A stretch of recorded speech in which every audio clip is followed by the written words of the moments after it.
Because in order to understand where this energy was coming from, you have to be interested in things beyond your solar system. When I understood that Alcyon is really our central sun, and that is what feeds our entire solar system, that is where this energy is emitting from now. The feeling that a mirror has a spirit. That is where this energy is emitting from now. A spirit. And we're about this far away from the shift taking place.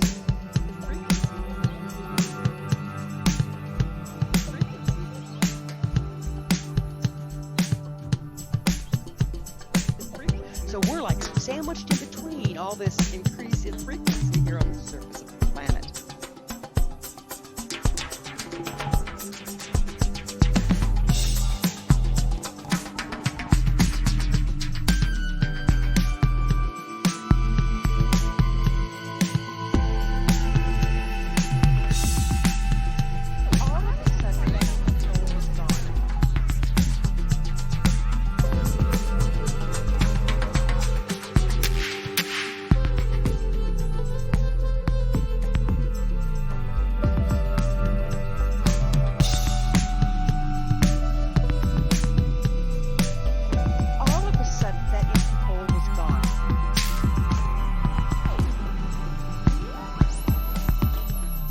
When I sat down, I started to have some grapes and some water, and my back was up against, this rock behind me, and the only thing separating me from it was the dry brush that was between us. So after I finished water and what grapes I was having, I put them back in my bag. I was listening to music through my ear pods, and my phone's always in my back pocket. Well, the music stopped. And about the same time, it felt like the sun was moving at such a spot that the shadow was visible with your naked eye. So from where I was sitting, it felt like it was kind of coming from behind me. And then at the same time, almost like there was a shadow canopy coming over me. Well, all this is happening while I'm trying to get my phone out of my back pocket. And when I sit up to look at it, there's no power on my phone anymore. I was just listening to music, power's off. And when I'm looking at this, I can feel a breeze coming from behind me. When I turn around to find out where that's coming from, there's a hole now where I was backed up. And I stood up to take it all in. This thing had to be, I'm 6 feet tall. In its round opening, it was at least a foot taller than I was. It looked as though it was... Oh, hello. Welcome back to Rising from the Ashes. Today we are diving deep into Mount Shasta. That's right, we are entering Mount Shasta with our friend Lowell Johnson. He has had some encounters, and if you know a thing or two about some of the folklore behind Mount Shasta, you will find this story rather intriguing. Dan and myself are both living in the state of California, and when you live here in this state, you hear so much about Mount Shasta. It's beyond belief. The reoccurring stories of giants and Lemurians and the permeating energy that comes off of Mount Shasta as it being one of the major chakra points and energy vortexes of the earth. And so there has to be a reason why these stories constantly corroborate and collaborate and create, and why people have experiences there, and why people are seemingly drawn there. It's rather interesting, and so today we are going to get into that. We brought on our good friend Indy Sage as a co-host for this episode, as he was familiar with Lowell Johnson's work.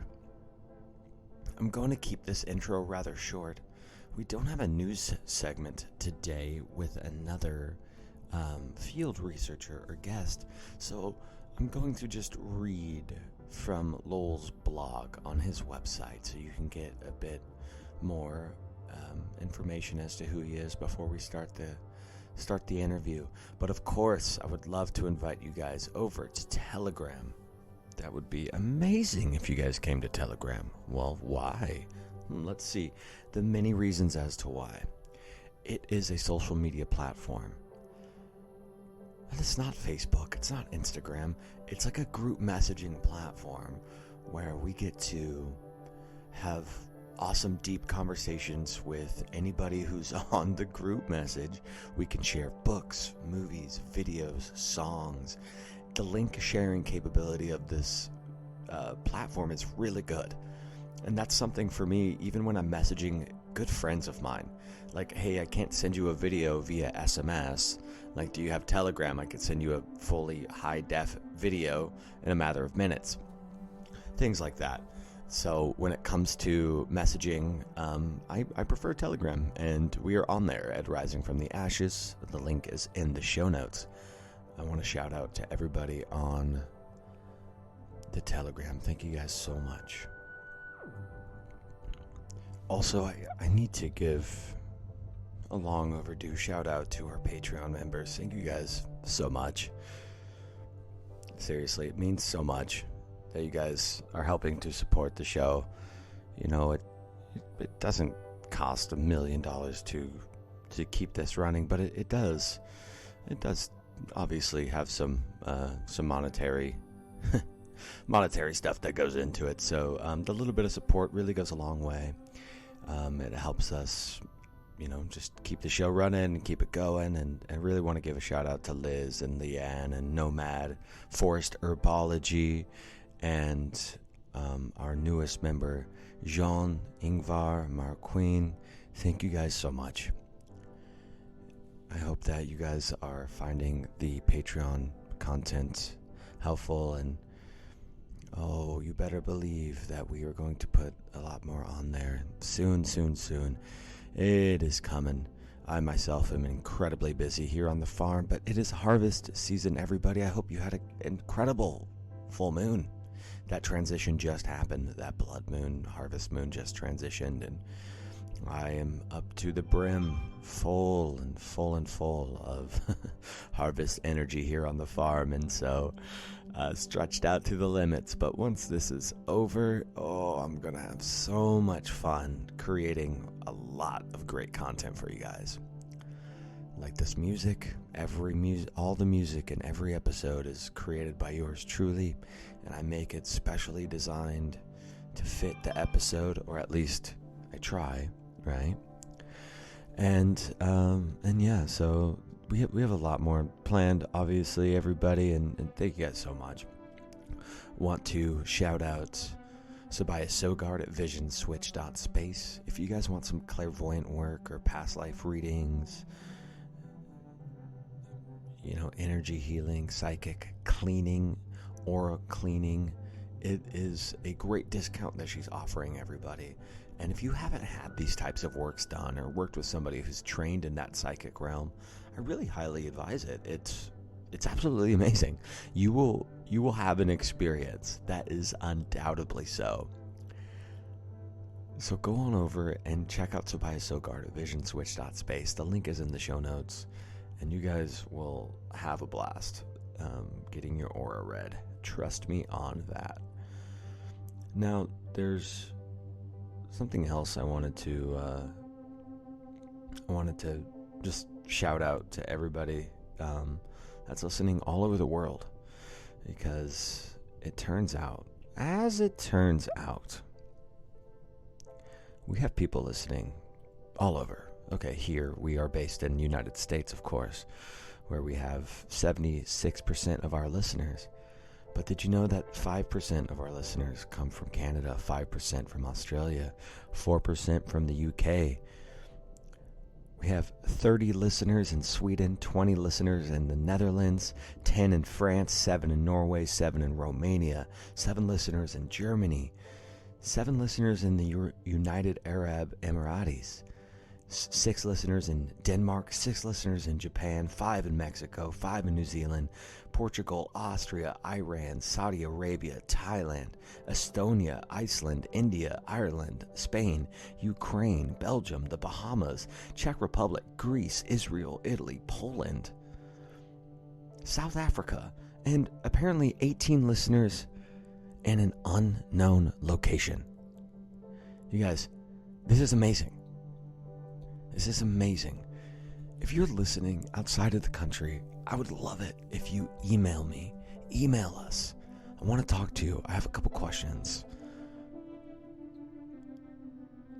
Our email's in the show notes. Feel free to reach out to us. If you enjoy the show, I want to talk to you. Without further ado, I'm going to read a blog from Lowell's website. The blog title is Thoth Speaks, Humans and Death. Lowell is a human just like you. And I say that so you can begin to digest that what is being revealed to me, all the magic, the multi-dimensional experiences and divine guidance I've received are all within us all. If you'd only stop and quiet yourself enough to listen to what is being presented to you, that's where the magic exchange takes place. Thoth is beginning to express himself through me in ways meant for everybody to hear. But he doesn't suffer, fools. He has no time for that. He returned, as he said he would, to assist in the ascension of Gaia, not specifically for humanity, although humanity will definitely benefit from realizing their vibration must match their surrounding environment to function within it. That is not his focus. He would just as soon point his wand in your direction and turn you into stone as not. He's only had to do it once in the past, and immediate audience got it. So, what I'm guided to allow him to bring through is this. And he has much to say about the current state of things. Death is inevitable, dear human. It's part of the process of being human. It is not the end of existence. Your soul is immortal, living from incarnation to incarnation in this 3D experiment. When one's life begins, then we die. We return to an angelic realm for our next incarnation with our next soul contract. In this density, or we ascend to a next dimension where all of our friends and relatives are waiting. And it saddens me a bit when I see people grieving the loss of their loved ones when you don't seem to realize you've lost nothing. Their souls too go on, and just like us, to contribute to the evolution of the universe and their individual journeys. What's different for me, as opposed to the current situation, is that I get to straddle dimensions and go from the 3D construct to the 4th, and even higher, and come back here and report what I've seen and experienced. What makes it different from the fundamentally that's going on? I'm formed from the same human makeup as you. It's my awareness that expanded past yours to see what we can't see yet, but certainly resonate when you hear the accounts. Earth is heading to a new beginning, we've heard, and we are waiting for the new Earth to manifest. And I know that you recognize that. We feel it, and it is happening now. However, in order for something new to come forward, something must end. It is part of our cycle of life, but I stress it is not the end, an immortal soul. I'll stop here and allow you to assimilate what you've read. Consider this perspective, if it is new to you, and see if what I'm bringing to your attention makes sense or not. I, and more importantly, Thoth, have much more to address, and he has much to say about the current conditions on Earth after he left it, having helped Egypt flourish into the powerhouse it became, and he left it for humanity to take the reins from there. Then man seems to have again gone by the way of the downfall of Atlantis, without having learned its lessons. This time, with Earth's independent ascension, time is running out to learn the lessons before our vibration no longer just automatically matches that of the planet. Gaia is ready to move into her new space with or without all of humanity. Some of us already do. Some of you are still in the process, and some will never get it. The clock is ticking toward the inevitable day that this finally manifests. The light workers that have been here working to enlighten others know the time to wake up the rest of humanity has passed. That is how close to the next ascension we are. Rather, they are here to help those who already get it and are seeking a higher trigger to unlock the next level of their awareness. Here is where the tribe is finding each other and gathering together.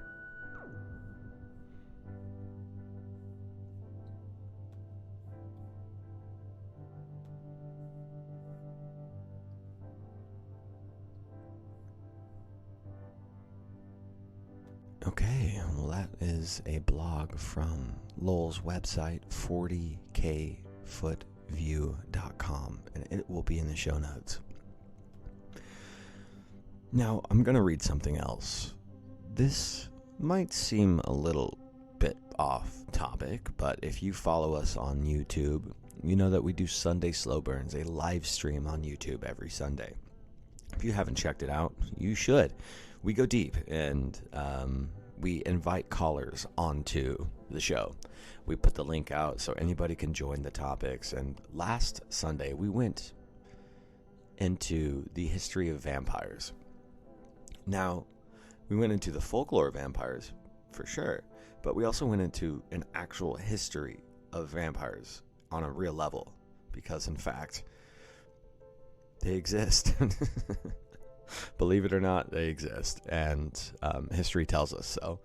And I'm going to read a book, an excerpt from a book, to kind of cap off what we were talking about on Sunday. And this is the beginning of a chapter of killing the vampire. Down toward the city streets slid rotting caskets containing more than 100 bodies, born on the lip of the mudslide. Within minutes, caskets and corpses engulfed the area, plunging through windows into the living rooms of houses, into stores, and lodging against walls.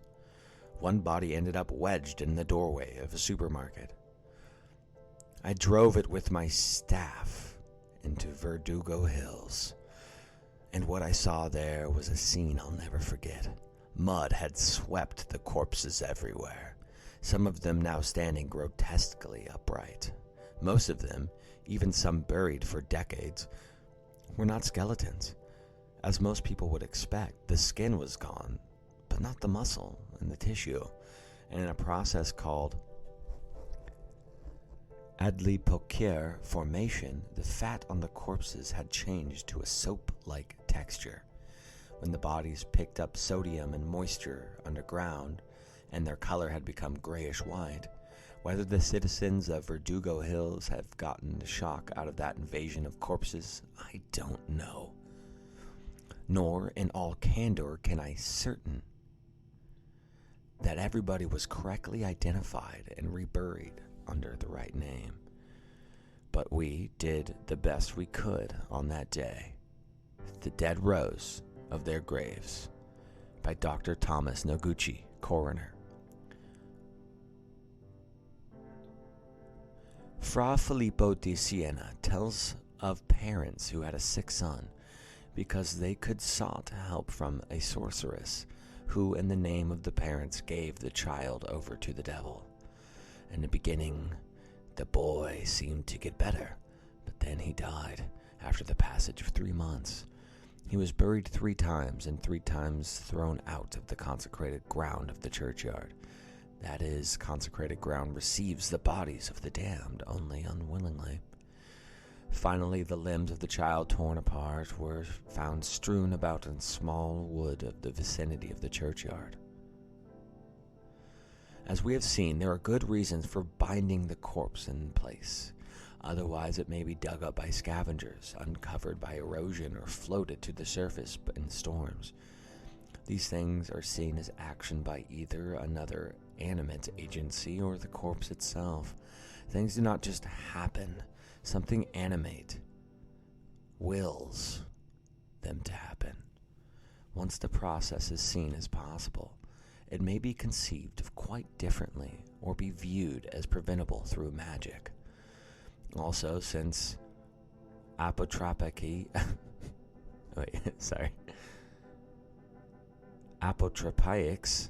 can undergo reinterpretation, we cannot always take the word of our informants as to their function. They may not understand the original function. After all, to know whether the corpse is being locked in or animals out, or both, in Die Religion des Jeux Voltaire by K.F.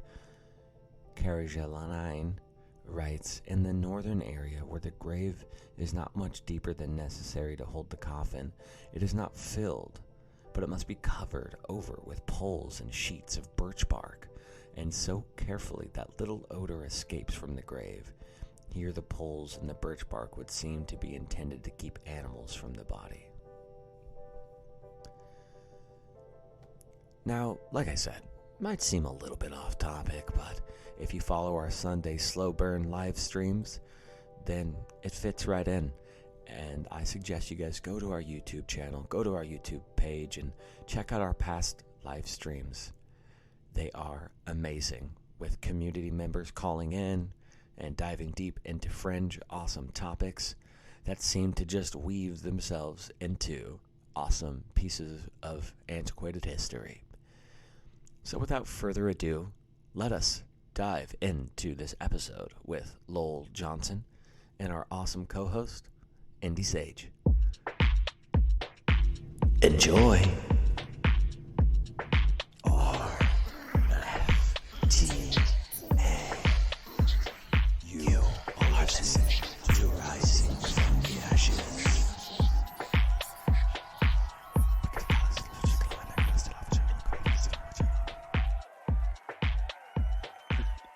Hello, Fire Tribe. Welcome to Rising from the Ashes. I'm Danny Unaki Dan. I'm the homie Romy. Hello, hello. How's it going? Good. You want to do the intro, sir? Yeah, I'll do the intro here. Hello, everybody. We are here today with Lowell Johnson of 40. I'm gonna butcher it. Is it 40K foot view, 40,000footView.com, a website plethoric with lots of great information, and if I'm not mistaken, some sort of mystery school. Yes, that's all been fired up. You know, it was never my intent to get wherever the hell I have ended up here. And so when I came up with that website, it was for something else. Well, I've been told that it's too damn hard for people to find me. And so I have just, if someone types in lowelljohnson.info, they will get to that website so that we never have to describe it in those terms again. Oh, that's beautiful. It's yes. been a pretty good journey for you, a wild journey, and that's what we're going to dig into tonight. So, do you mind? Let's just start it off. Who are you, Lowell Johnson? Give us your story for the people who don't know your background. You know, the timing is really interesting for this because today was the day after a conference I participated in Orlando. It's the first time for a while that anything in person had been done. And there were 1,000 people in the room over the weekend. So if you're familiar with names like Alex Collier and Elena Denon and Tony Rodriguez and Michael Sallow, they were all on the stage and I was invited to their little soiree. So I was the last speaker on Friday. And really, I thought people had sat through sessions all day long. And, you know, if they were going to bail early, it would have been on my session. And it just was the way it was timed. Well, by the time they got around to me, the room was standing room only, and it was set for 1,000. Holy shit. It was a little intimidating. And it's not like I'm not interested in telling my story. I was in the green room with Alex Collier before he had to go on. He was the first guy. And I said, how do you feel? And he goes, I'm nervous. He said, I don't like doing these things in person. It's one thing when you're on this side of a Zoom screen and everyone else is on the other side. This is intimidating. So I love Alex, and he's got lots of information he's been sharing. He prefers, like I do, to do exchanges. You got questions? Ask your questions. The story I have is amazing. It's crazy. And my journey's been 2 years old. When I was reflecting on it over the weekend and kind of recounting the stories all over again, this was in the end of July in 2020. Yeah, that's not that long ago. Before that, I was a hotel executive, running hotels and casinos. And yeah, that's what I did until this. How did I get here? I still don't really, that question really hasn't been satisfied yet, but something triggered, and I know that there's something bigger. I went to Shasta for a variety of reasons, and it was during COVID. When we just got too tired of lockdown and they finally began to relax conditions in California, I needed to get out in nature. That's where I connect all the time, works for me every time. I just needed to go. And that wasn't my first choice. My first choice, I was going to go to like the Four Corners area of, the southwestern United States. And there's tons of national parks there. But when I was making plans for it with everything that was surrounding COVID, it wasn't necessarily likely that it was even going to be open. Well, and then the next thought that somebody shoved in my head was Mount Shasta. And really from where I was, it was like a 4-hour drive. Yeah, that's doable. I had heard about it, driven by it a few times, but I was never compelled to go to it like this. You had never heard the stories of some of the folklore, because as Dan and I are Californians, there's folklore around Mount Shasta. There's a bunch of hippies around Mount Shasta and have been for quite some time. And but you had never heard about this from Mount Shasta, some of the folklore. You heard kind of waves of it. Once you get a spiritual bug up your rear, then you begin to hear about these energetic areas. And that's kind of where they were introduced into conversations with me. Not to the degree once you were there and you have these experiences, which I've been there 4 times now. Every time I go, there's some kind of magic that just plays itself out there that is undisputable. And it's not like I'm not the only one. When you get to witness this with other people around you, there's something to it. This last summer, I went back to present at the same conference I had the year before. And there were people that they decided that let's try to have a workshop and I could take people to these energetic areas and see what experiences they have. There was a group of 4 people who are not hikers by any stretch of the imagination. And the area that we begin at is just shy of 9,000 feet. Well, I was going to take them to the areas where I had my experiences on the mountain. And along the way, I had shown them, I kind of detoured this way the first time, went up kind of where it's green over there, but I ended up over there. And so when I showed them that direction, they went off that way and they didn't come back. The group and us went over there for 2.5 hours or so, and then made our way back to the parking lot. So 3.5 hours later, we all get back down to the parking lot and we don't see them until a car pulls up. And the car contains Barry, who had gone up higher to almost 10,000 feet and somehow made his way down to Bunny Flats, which was on the way up from where I was. So there was no way a human being could cover 4.5 miles in the amount of time he did. And he was fresh as a daisy. Yeah, he found a vortex. That's the stuff that happens there. That sounds exactly like other similar stories of when you get contact and next thing you know, you're evading time and space and being able to jump multiple miles back to your group. What did he experience? Some sort of strange time jump that he was able to share with you guys? Not that he articulated, but even he realized when he came back up from wherever, he found himself walking into Bunny Flats. And if you're familiar with the area, you know where Old Ski Bowl Trail is, and then higher than that, right? As opposed to where Bunny Flats is. Somehow he stepped out of the parking lot of Bunny Flats when he was done with this walk. Now, you know what that means, right? You can't cover that amount of ground on foot. And here comes Barry. He had somebody given him a ride back up to the parking lot by Old Ski Bowl Trail. We got out of the car, fresh as a daisy. And then he told us where he'd been. You can't make that stuff up. What happens? What about the other people in the group? They went off in another direction. So Barry was on a solo. The other three of them showed up later, but similar circumstances, where they admitted they weren't hikers either. Now, they didn't end up on Bunny Flats, but somehow they must have portaled their way back to where we were. Because at the very end of it, when we all came together, that's when they showed up. And they wondered where we were. What happens at 40,000 feet on Mount Shasta? 40,000. Is that, your website is 40,000 feet, right? Yes. That's supposed to be relative to your perspective.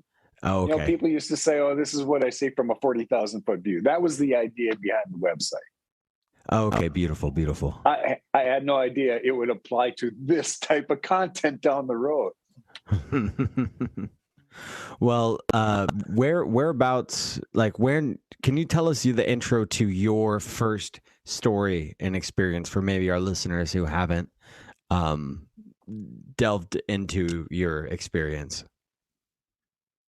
Yeah, I attribute whatever this awareness of my metaphysical side, I think that happened when I had a TIA. I had a mini stroke late in 2015, December, as a matter of fact. I had a procedure to correct it. And then when the doctor suggested that meditation would be a really great idea as part of my therapy, and you're going to be laid up for about the next 30 days anyway, it was something that made sense to me to consider. And it wasn't the first time that I explored it, was interested in it. I just couldn't quiet my mind enough to achieve whatever the outcome that people promised that they would get. Well, I figured within this 30 days, I got ample time to do that because I'm on the couch, nothing else to do. So every app I can find, every internet reference I can find. The one thing I can't find seems to be this mantra that everybody talks about, because you can't just dial up the internet and buy one, and it doesn't work that way. Somehow during that period of time, I had seen the movie The Secret twice before, and it registered with me. I don't know what brought it to my attention again, but when I listened to it again, of course, transcendental meditation is mentioned in the movie. Well, I thought, let me do some research. And when I did, and I found out, what it was, how simple it allegedly worked, what the procedure was, and then the means that people were trained was all uniform. From the time the Maharishi passed it along to everybody else who then passed it along, this is all the same from, the original source. And I thought, well, it'd be worth the try because it was as simple as they say. I'll give it a whirl. Trainers are not on every block. So there was something synchronous immediately when I found out that there was a trainer that lived like a mile from where I lived at the time. Okay, this was probably lining up and it was supposed to happen. After the second day, I had found that place. Whatever it did, got me to that place where, you're at the field of probabilities. You have quieted everything, and here you are, place your intent. What do you want? The challenge then from that point on is, how do I do that regularly? Because that's kind of like a teaser. The universe is going to get your attention within this 4-day initiation period, because you go back to back for 4 days. First day is 90 minutes, and then 1 hour each day after that. Gets you in your regimen. By the third day, I felt when you sat in the chair that I knew that my feet were on the ground and my butt was on the seat and my arms were on my hands. But as you got into this state, you knew all those things were there, but you couldn't feel them anymore. Like you had become one with whatever it is. So now quieting your mind and starting to tuck your intent in there was easier, but you couldn't get there every time. That was what I craved. And once I got there, even my trainer said, I can see you training other people to do this. And really, from that point on, when it benefited me, after a month especially, I was getting changes in my health. I had this condition in my solar plexus all the time, and I chalked it up to I get indigestion from time to time. It flares up, it goes away. It was a stress ball. It just sat there. And after my third day of meditation, it never came back. I have a history of high blood pressure. Don't have it anymore. I've been an athlete, a hockey player, had arthritis in lots of joints. Don't have it anymore. Doctors did not wave that away. The universe just kind of allowed it to just do whatever you need to do to take care of my body. And 35 pounds went by the wayside, and all those conditions went away. I guess if we can, go ahead, Dan, go ahead. Yeah, I was just wondering how often do you practice the transcendental meditation? Is it something that you do daily, multiple times a day, weekly?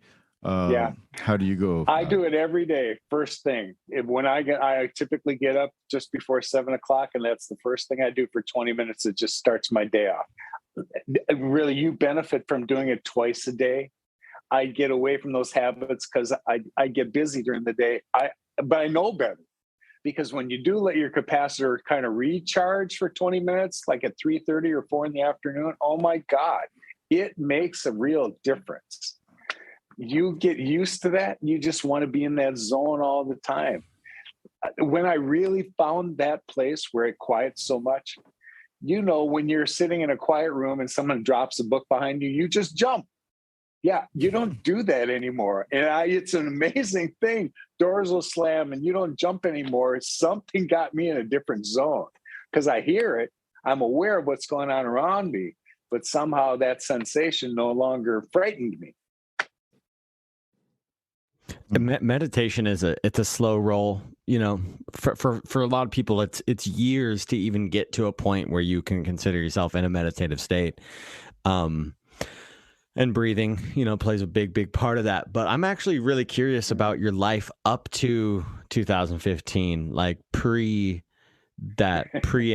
Like what was really going on? Like, did you notice, like, if you look back at it now after having your experiences, and then absolutely let's divert back into your real story, but maybe give us some more context as to some synchronicities that maybe you notice now that you didn't notice that were happening before to get you to that point. Because a stroke is a serious way of the universe to be like, hey, dude, let me shake you up a little bit because you're supposed to be on this other path. They do say that in a lot of cases, when it wants to get your attention, it's some type of physical manifestation like that to get your attention. Yeah, I've heard that. And so in my case, I believe that was the trigger. But before that, I've been a service to others being my entire life. I played it out in the hotel business, running hotels and running non-gaming operations for casinos. If it was a restaurant or a hotel room or retail, I had my fingers in it. And I liked being the guy that could take distressed properties. I like to fix them. I like to leave my thumbprint on them, and here's how I made it better when I was there. And along the way, I just had a way with staff. When I look in people's eyes, I can tell you exactly what's in your heart. And that benefited me forever because I could tell what people were suited for the hospitality business and those that were not. Look, you're either cut for this or you are not. And that doesn't make you a bad person if you don't really like to work with the public. But if you don't, this is probably not the right gig for you. So I'll be happy to help you find somewhere else. And the people that were there saw me work with them. I was always on a level playing field with all the people that I worked with. And man, you should see what teams would do when everybody's on the same page. It was also not important for me always to be the brightest guy in the room. Many times somebody had demonstrated to me that the most unlikely person in the room said something we all needed to hear before this decision was made. Just surrender yourself to it and take it as a win, because holy cow, had we not listened to that, that was the perfect advice. And it didn't need to come from me. Yeah. Watch what your team does. Find out the individual gifts everybody has, because we all have one that's unique. You do. I do. I take great pride in whatever it is that I have to offer back. And I know it's not like anybody else has. But when you match what I have with what you have and watch what we can do together, holy shit. This is where we're going. Yes. The next civilization that I got to step my foot into and see, that's how they think. That's how they operate. That's what I'm looking for. And we're about this far away from the shift taking place. It's no coincidence to me that all of this is being pushed upon people that are already sensitive to changes that are coming. We feel vibrations, and maybe we can't put our fingers on it. I'm here to help tell you what those are, and that the timeline is finite. Yes, there is a timeline when Earth's consciousness is about to rise. Or you would not hear a guy that for 40 years was running hotels that's all of a sudden telling you that this news is coming. I know I was chosen for some purpose, because maybe when it was time for you all to hear this message, you heard it from a guy that was just like you. Thinks the same way you do. Thinks he's no better, no less than the rest of you. And yet look at what's happened to me. I'm not the only one. I'm the first one. That's kind of what sunk in after I had my experiences with light beings last year, after going to TELOS the year before. Yeah, TELOS was not a one and done, Lowell. No, we have some other multidimensional things that we're going to entertain you with. But at the same time, it's time for humanity needs some physical upgrades. There's some additional light plasma that is now coming our way. And it has been for a while. I'm sure you understand that that's been penetrating every sentient being, including Earth, including us. We're getting ready to change cellularly. Our DNA is being cracked open. And there is a method coming to help repair the manipulated DNA we've always had and replace it back to original human design. And when that happens, the code that you'll receive, because you're aware and awake, is going to be enhanced. We've been living as human beings on what's called half orionic light. That's what we live on. When we breathe, this is the phenomenon that takes place. Well, there's full spectrum light now coming our way. And this process allows our DNA to accept more light and hold higher frequencies. That's what's coming. Just like Earth is adjusting, we're getting the opportunity to do the same thing. It's still a choice. You still have the opportunity to choose when the time comes, but the clock is ticking. Is this a part of a celestial cycle that takes place? And maybe these Lemurian beautiful beings are just letting a few people know about the cycles that are important. And can maybe we go into some of these cycles, because it does touch on some other some other paradigms that people have talked about, and obviously astronomy, astrology, and zodiacal understanding is incredibly important to people of power, and have been all the way back to the dawning of the the ancient Egyptians and Aztecs and so on and so forth. You're exactly right. That's a cosmic cycle that Earth is going through, because Earth is part of our solar system and our sun, and our entire solar system is in an enhanced photon belt of energy that she has not been into. She's begun a new 26,000 year cycle of the age of procession. We have stepped into, for the next 2 years, this band of that additional light that's coming our way. We're bedded in it. The dates 2012 was the time at which that session ended and re-began.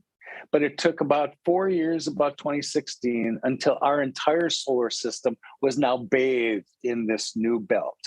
So now Our sun gets that signal and modulates it out to everything within her area, including the Earth. So you've seen all this elevated CME activity and solar, you've seen it. Here is evidence that science can now help us a little bit more understand what this is about. But when we've neglected the metaphysical sides of ourselves for so long, and now it's just begging to be nourished, how do we make sense of what this light that everybody's talking about, what is it? Yes, it's a real phenomenon. And it's coming at greater capacities because in order for us to ascend like the Earth is, we have got to match her vibration, right? Everyone understands that. She's going whether or not we've all kumbaya'd each other to get enough so that the collective moves on. It was never contingent on that. As you pointed out, she's in a cosmic cycle. She's going one way or the other. And if the sentient beings match her vibration, now they get to experience the things in their new realm as well, because that's all it is. When people ask me, what do I have to do? Keep your vibration high. And when you do, you'll experience everything at that same frequency. That's how I got to experience the things I did. I was just open to it. And now, man, changes have taken place in my DNA, and I know things that I knew before. I just don't know how. It's everyone else's turn. I have pictures that came from that last thing that this weekend was the first time I'd shown them in public. I met a hybrid along the way, didn't know who she was, but she was supposed to cross my path to, place me in a position to be able to have physical contact with 6-dimensional beings. And that's a wonderful story to tell and an incredible experience to have, but she photographed it. Yes. So if you want proof that this stuff happens, that's what Lowell stepped up to do. I'll have an unusual and entertaining story to tell you, but I'm going to have pictures to go along with it. And everybody's jaw dropped when I showed them the pictures this weekend. They were meant for you. That activation I went through, Lowell was the first one. It's not the only one. So if you're awake and aware and you can tell that there's energy that's coming from somewhere, you just can't put your finger on it, you're part of tribe that's finding one another now so that we can help each other interpret it. And in my case, I've been through a few ayahuasca journeys, and the first one was always difficult for me because I'm a Capricorn and I like to know how things work.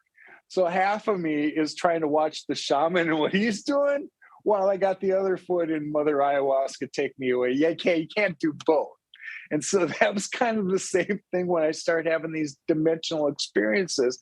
I want to understand the process. I'm a human and I just need to know it. But then I get in the way of whatever it is that is magnificent they want to show me. When you surrender yourself, people show up, stuff is put in your path. How in the world along this way, and remember, this has been like a 2-year window. How do I get to sit in front of the Mitchell Hedges crystal skull 3 times? You know how long it takes for anybody to just do that one time? How in a 4-day period did I get to do that 3 times? I know, right? Something was placed in my path to prepare me to help the rest of you. It's nothing that you can sign up for. The messages that I've been getting have been unsolicited. Now they've been from people that I know, but it's not like I stay in touch with them. Hey, let me know when the next thing comes through for me. It's not like that. I'm the first one. And when there comes a point when you have had a foot in I like to say straddling dimensions, when you have been on the other side, it's easier to get there again in the future. The hard part is when you have to come back to this crap and drop your vibration to match it again. It gets to be taxing. Never mind that you really want to feel what love is like and what really, when you're connected to everyone else, that's that realm. We're all getting there, but we're getting there now at a more accelerated rate. I know you guys, this is not new content to you, and probably because you feel it for yourselves. I'm here to focus on the physical part. So when it happens to others, that's the human side.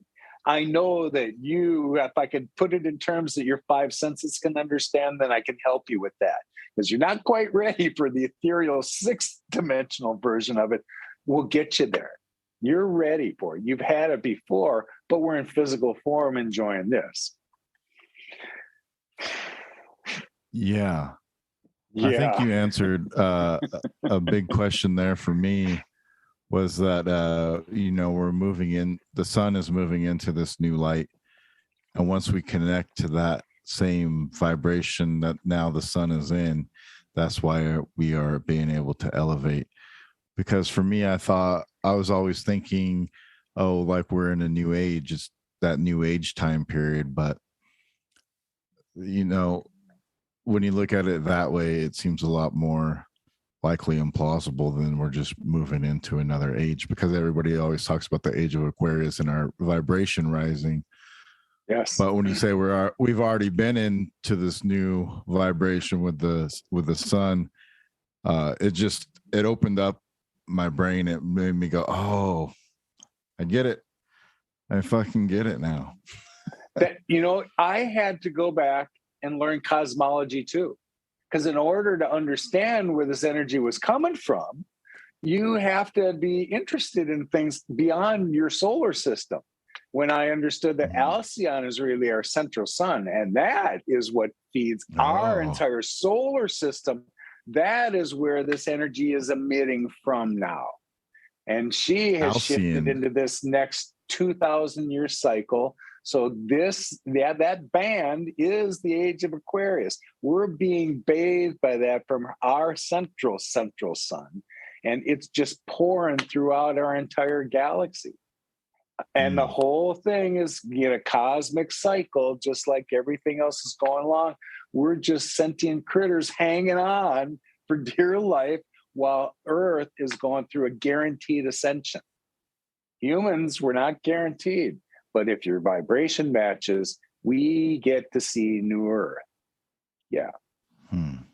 What do you think? Everything in like the world now is kind of seeming like it's going to shit or getting destroyed. Is that because that's just the people hanging on that aren't being able to ascend upwards, and that old system is kind of just destroying itself at this time, or is it something different? No, you've hit the nail on the head there a bit. Yeah, lots of these things are just dismantling. When I have a frame of reference because I've seen the next civilization. And you know what they use for money? Yeah, they don't use money. And you know what they use for deciding where people live? Yeah, that decisions, everyone has a place to live, clothes to wear, food to eat. Those things are all provided. The collective provides it for one another. And I guess in a pure sense, that was what our government was supposed to do for us, but that paled a long time ago. Earth has been a 3D experiment in duality. You are a wonderful little spark of source that came here to help it know more about itself. You signed up for lessons. You picked this incarnation. You knew what you were going to do and what you were going to learn when you were here, but you had to learn the good stuff and the bad stuff. So when all that's done, and this incarnation is over, you go back for another assignment. So if you're not done learning 3D lessons, bless your heart, great. Whatever you have contributed already, now it becomes part of the collective Akash, doesn't it? Those are your contributions, and now you're going in for more. So what I want to say first is thank you for your contributions, especially for the lousy ones you learned, because I don't have to learn them. And you're welcome for the ones that I learned on your behalf, because they weren't great either. But here's how the universe continues to evolve. We're about done with third dimensional lessons. There will be those, just like you said, there's a lot more people walking around that don't have any clue what any of this means. Those are the ignorant and uneducated, and that doesn't make them bad people. They're just not aware. Maybe they'll get it, maybe they won't. But right now, again, the clock is ticking so much that it's no one that calls themselves a light worker is trying to convince anybody of anything anymore. No, we're just here to support those that kind of are getting it so that you do in the end. We'll help guide you with what we know, because not everyone's going to make it. Not everyone's done learning 3D lessons. They're going to have to find another place in the galaxy, because when the planet ascends, it's not contingent on anything humanity is doing. It's ascending. You want to stay here, your vibration has to match. And if you're still in 3D world, you'll get to play those lessons out. It just won't be here. Earth is no longer that vessel. She's fourth dimensional. For all the people listening, if you guys can go back to the Patreon episode I did with Philip Lindsay, who founded Esoteric Astrology. It's made some few documentaries and things, and he talks about these different types of cycles that within our planetary system. He describes these different planets, and they have ascension, they have initiatory levels in which they progress and they enter a new state, they enter a new cycle or what have you. And when he told me that Earth is actually an uninitiated planet comparatively to Saturn and Jupiter, who have gone through these levels of what we're just calling initiation into some sort of cosmic club, it kind of blew my mind. I was like, well, it seems like Earth would be, a initiated planet, or it had reached that next level of the veil. But he said the moon had not, nor had there was one other one specifically. And so it's nice to hear that again. It's interesting to hear it again. And it's a lot to chew on. It's really interesting. And you were talking earlier about a finite timeline, and we've kind of come across these types of paradigms before on the show, and I'm hearing a lot about like the next 2 to 3 years from different sources and things. And I'm curious what this. Say that again. You broke up. So did you say 2 or 3 next years? 2 to 3 years. Yes. Yeah. Yeah. Would you like to hear what my understanding is? Yes, please. Yes. Our guides have told us we have 2 years to complete this work. And that the original timeline that I understood and totally resonated with would be sometime between 2015 and 2025. And if you ask me, every morning I wake up and sense the phenomenon coming our way from the sun. It could be tomorrow, for all I know. All the more reason for us to help assist people with understanding what's really going on. And you had made mention a moment ago, and it resonated again. Oh, damn it. It'll come back in a second. You made some really good observations. Oh, when you observed just cosmology, that was the part of science that helped me come to some decision making. When science was where I got information about Alcyon and the enhanced photon belt, those were scientific facts that just helped bring clarity to me.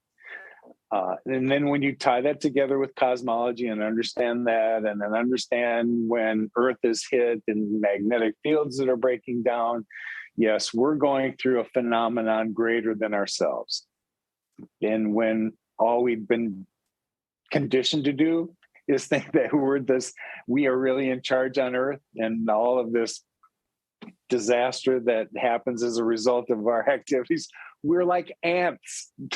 We are just critters crawling on her.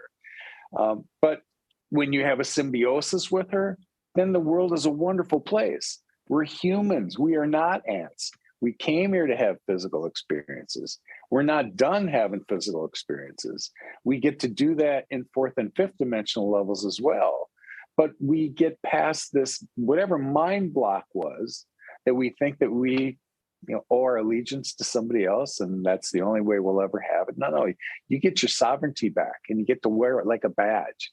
Everybody recognizes it because they know that when we're connected to one another, part of me is in you, and part of you is in me. Why would I want anything to happen to that?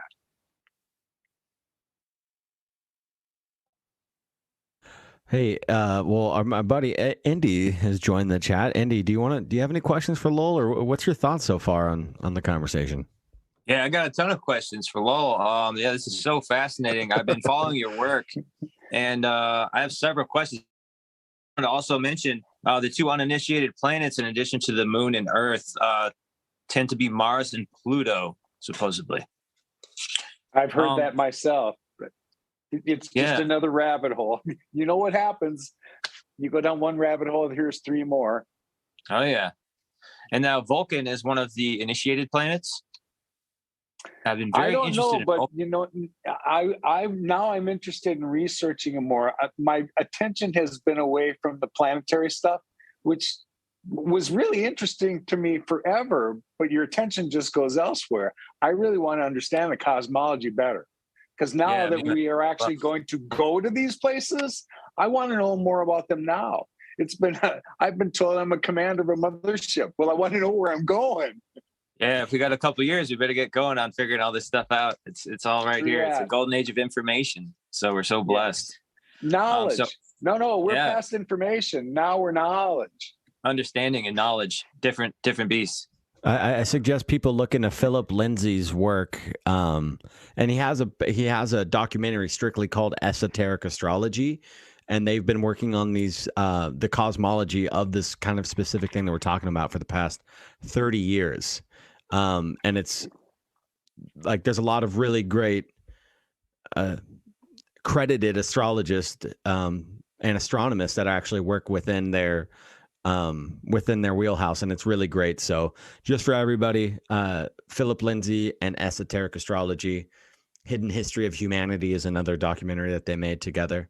But just wanted to throw that out there so everybody can have a little tidbit to chew on. I'll have to check that out.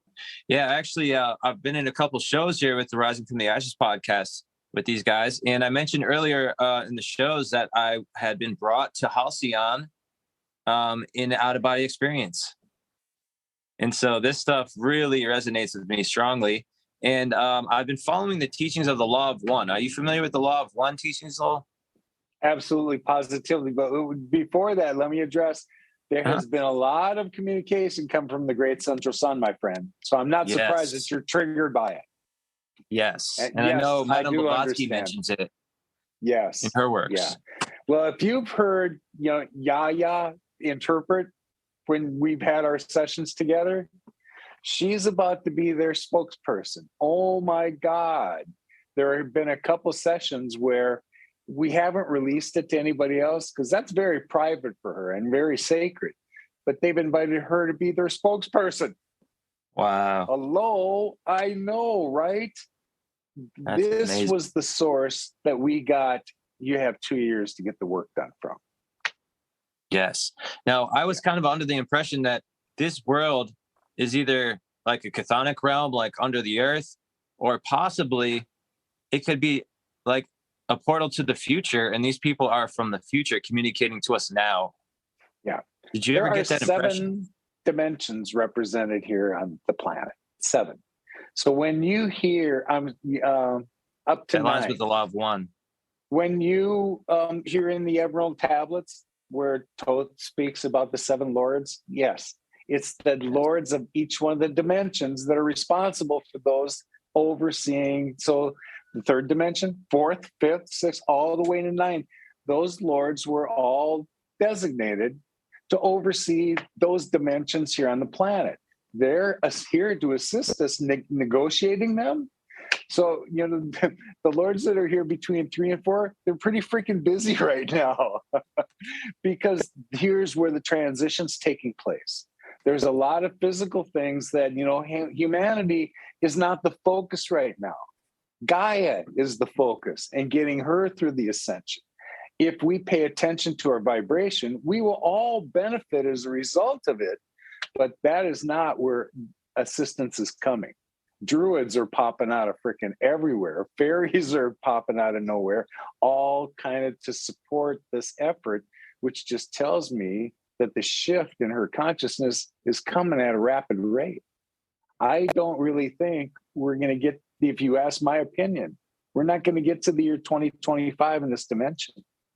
Let me ask you, so you can enlighten our listeners a little bit on what your opinion and understanding of vibration is, because it is a term that gets thrown around a lot. what is it? What is it in your understanding, and how is it something that we can be in contact with in ourselves and work with it and help to elevate it? It's another, in order to understand how I connect everything else, really need to understand how you work. And we're much like the planet. We're electromagnetic beings, are we not? Yeah, we are. And that is that's what's contained in the plasma that we get from the sun. That's what the earth is made out of. When earth was first formed, she was a 7th dimensional being. I know we spend so much time right now talking about how we're going from this 3D density to 5D. The earth was 7. That's really where we're going. We're trying to get back to that period. One day we'll talk about, Lemuria and Atlantis and how all that broke down and the causes of it. But there was 7th dimensional beings. The Lemurians were that way back then. And when the Atlanteans wanted to become that, they kneecapped themselves with a story that we'll talk about at another time. But the earth had the capacity to hold that frequency. And when it can, it means that it can sustain sentient beings that can also share the same frequency. We're going through that now. We've just been stuck. Part of it is that we reside in this biosuit we have is carbon-based. Really lasts about 100 years and it wears out, and that's the game. Where we're going, though, and this other light that we've been receiving through, central sun and other mechanisms, is not just for Earth's consciousness to rise. It's for ours as well. And there's a component of that is now bearing itself into you at a cellular level. You're being mutated on the inside to crack open your DNA to enable it for this form. When the shift comes, you turn into a crystalline. Oh, you're a light body now. So yes, you still have physical form in the 4th and 5th dimension, but it's not going to break down like this anymore. I imagine it like, I'm actually wearing the shirt right now of like Pink Floyd's Isaac Newton prism, right? Like the crystal shines through the light and comes through in the many different spectrums. So finding I was just listening to that album last night, dude. Nice. Yeah, many synchronicities are happening right now as we're going through this this lunar eclipse too. A lot of people are experiencing a lot of stuff. It's crazy, but I kind of want to get we never got into your original story. Yes, see what happens. Get into that. Oh well, all right. I had gone when I finally got to Shasta and I wanted a connection to something bigger than myself. I went there with the idea that I was looking for ascended masters. If you've heard the story about a Saint Germain and what had happened back in the 1930s, this is no legend. He came out and gave lots of information to Guy Ballard. And I don't know, how many books did Guy write? It became a movement. The Saint Germain Foundation became a thing because he was addressing almost the very same things we're beginning to talk about again. Recognition of dimensionality. Oh my goodness. And I just want to let everybody know Saint Germain, that was like the last time I think anybody had like seen or heard of Saint Germain. But before that, it was in the 1700s, and before that it was in the 1500s. Like, he is the #1 numero uno time traveling communicator, and it's super fascinating rabbit hole if you guys want a rabbit hole to go down, the Saint Germain rabbit holes. Yeah, he carries the violet flame right now. He's the guy who is responsible for really all this overall transition, and he's been giving us, breadcrumbs all along the way. But you're right. We think about it in our little linear time and think that when the 1930s was a long time ago. Not in his realm, it's not. He represents the violet flame of purification, if I'm not mistaken. Yes. And it sounds like a lot of these health benefits that you've gained mentally, emotionally, and physically may have been the result of that purification from that violet flame. I had that experience myself. Yeah, it's alchemical. Absolutely it is, and when you realize it's something we carry inside of ourselves, we don't know that until it finally happens. And then you understand that you have mastery. We all do, to transmute negative energy into light. We have that capacity. And now with better light that's coming, watch what we do with that. The dark doesn't have, you see the struggles and all the chaos that's going on right now because you know that they're struggling to hang on to what they've got. That's all that they know. But all the veils are being pulled back. And I hear this prognostications about what's going to happen on the planet when the financial systems break down and, really it just all goes to crap.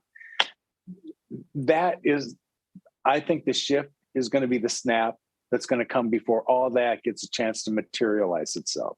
I hope that it does, so that we don't have to wander around how the hell are we going to exist. I've just seen where we're going. Let's just skip to that part and let's get there quicker. It wasn't like last fall when really things had settled in and I saw my role and I knew where I was going. There were just days when you get engaged into the news and all the white noise, I just freaking had it. I'm done. If I can really ascend, then take me now. And they said, no, that's not the deal you made. You asked us to restore some of your abilities so that you could help others ascend. Here's the game. Here is what it is. So you already know. It took me a while. I didn't know much about the Lemurians. I did because I had an interest in past life regressions to Atlantis, and I got help with that. And in order to understand that, you kind of have to understand Lemurians before that. But let's say I did not have a broad base of knowledge. And what I knew about TELOS, I had learned a few days before this interest because I saw it on the cover of a book in Shasta. I didn't know any more about that. Again, I was hoping to have a spiritually enlightening conversation with an ascended master. I was out off trail looking for energetic portals and hoping for that kind of thing because it's happened there before. That was not what happened. They were going to show me a multi-dimensional experience, which I didn't understand what it was at the time. And so on this particular day, we'll get to the hike. I had been sitting at a place here on Shasta. If you're familiar with it, you can drive up as far as you can up Everett Memorial Highway to the parking lot there at Old Ski Bowl Trail. And I went up there on a Friday to kind of skim the place out to figure out what I was going to do for the weekend. Now, I had been there already for 4 weeks. Originally, I went there to stay for 1, thought I'd extend 2. All of a sudden, I'm hiking not the same trails every day. And I'm hiking like I'm 21 years old. It took me 2 weeks to just figure out the physicality was like off the charts because a guy my age can't hike the way I was without a day in between. It wasn't like that.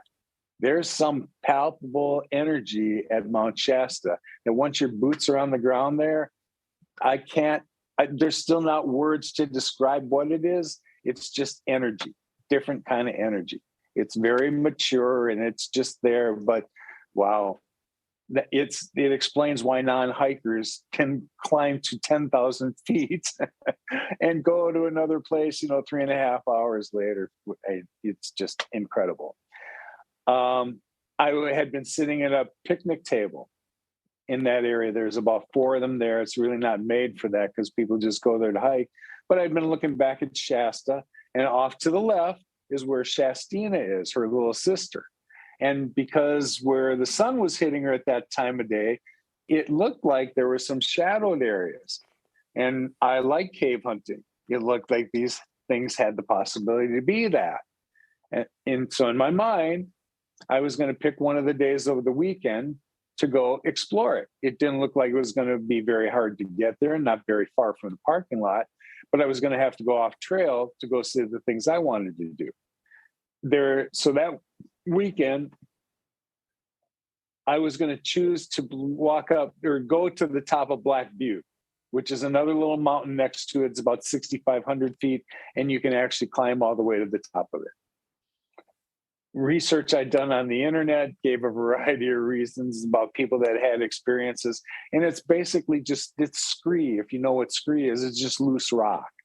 It's dangerous in places, and it's not the place that you should really hike alone.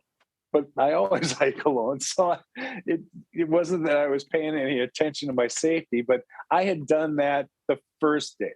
I decided I'll do that on Saturday, take the whole day to do that. And then Sunday, I'll come back and revisit this other spot. Well, that was finally a fatiguing hike. Took me longer to go down from that than it took for me to get up. And 6 hours later, I got back in my room, and that was finally about 6:15 Saturday night. I had intended to stay in bed on Sunday morning, just watch TV and just kind of recover. Well, when I got up the next morning, like I always do at 7, and I meditate, I rolled back over. I was going to go back to sleep for a while, but at 9:30, no, I'm anxious. Whatever fatigue I had was gone. And by 10 o'clock, my inner being was kicking my butt out of bed, put your clothes on and head back up. So I did. By 11:45, I'm back up in this spot, and I map out where I'm going to walk. I make my hike on the way over there, and I find these energetic areas on the way. It wouldn't be until later that when I went back to explore those areas again, that they're markedly different than other places on the mountain. You know, it's pretty bare, especially in that area. They call that Avalanche Gulch because in the early 90s, I think that's when that avalanche came through and took all that out.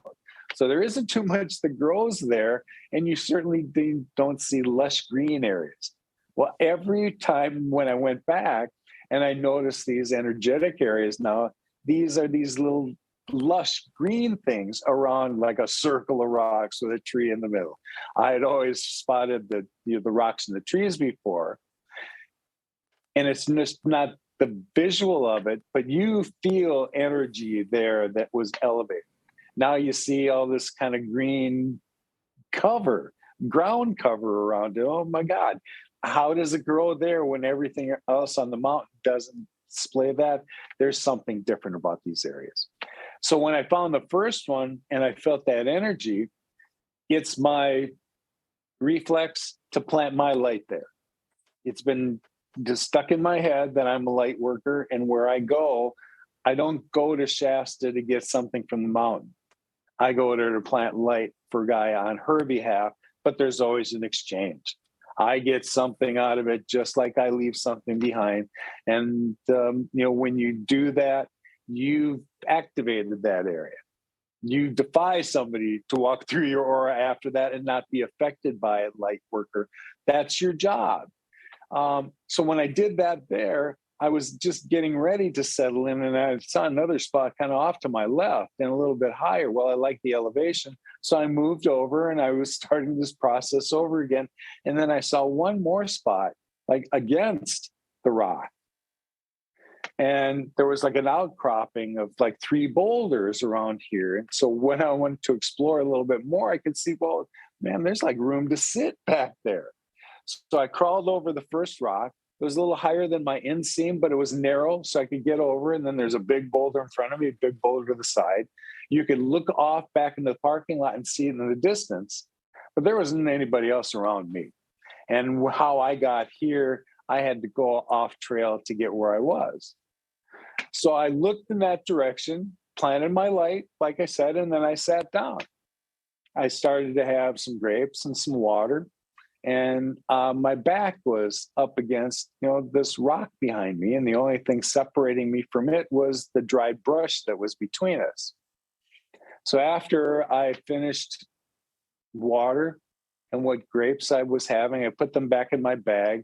I was listening to music through my ear pods, and my phone's always in my back pocket. Well, the music stopped.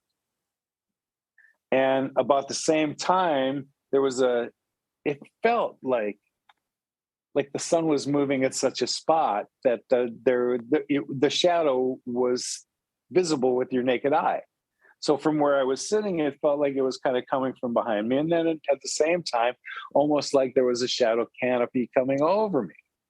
Well, all this is happening while I'm trying to get my phone out of my back pocket. And when I sit up to look at it, there's no power on my phone anymore. I was just listening to music, power's off. And when I'm looking at this, I can feel a breeze coming from behind me. When I turn around to find out where that's coming from, there's a hole now where I was backed up. And I stood up to take it all in. This thing had to be, I'm 6 feet tall. In its round opening, it was at least a foot taller than I was. It looked as though it was, we'll say it was a tunnel, and it kind of went, there was a little rise from where I was looking at it that went up, and then it went downward. And as my eyes began to adjust to the dark in there, I'll be damned if it didn't look like there's somebody down there. If I was to guess, it's an adult-sized person and probably about my size. Well, when I thought that in my head that I saw somebody, then I heard someone say, "Would you like to see TELOS?" I made my way down after my heart kind of caught back. I wasn't frightened by it. I'm interested in things I've never seen before. I didn't get any vibrations, anything but just benevolence in there. So there was no fear for me to have to overcome. When I got closer and I could see this being, he was not my size.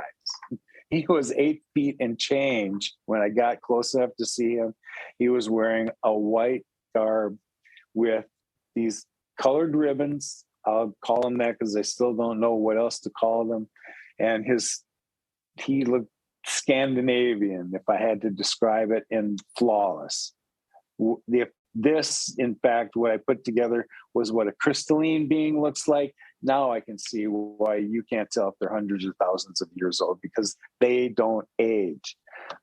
There are lots of conclusions I came to when I kind of connected those dots. But we'll go on with this, and then I can share those observations later. As I got closer, he said, "You can call me Alex." I said, "Well, that'll be easy to remember because that's my son's name." He said, "Yeah, we know about your son. Just follow me."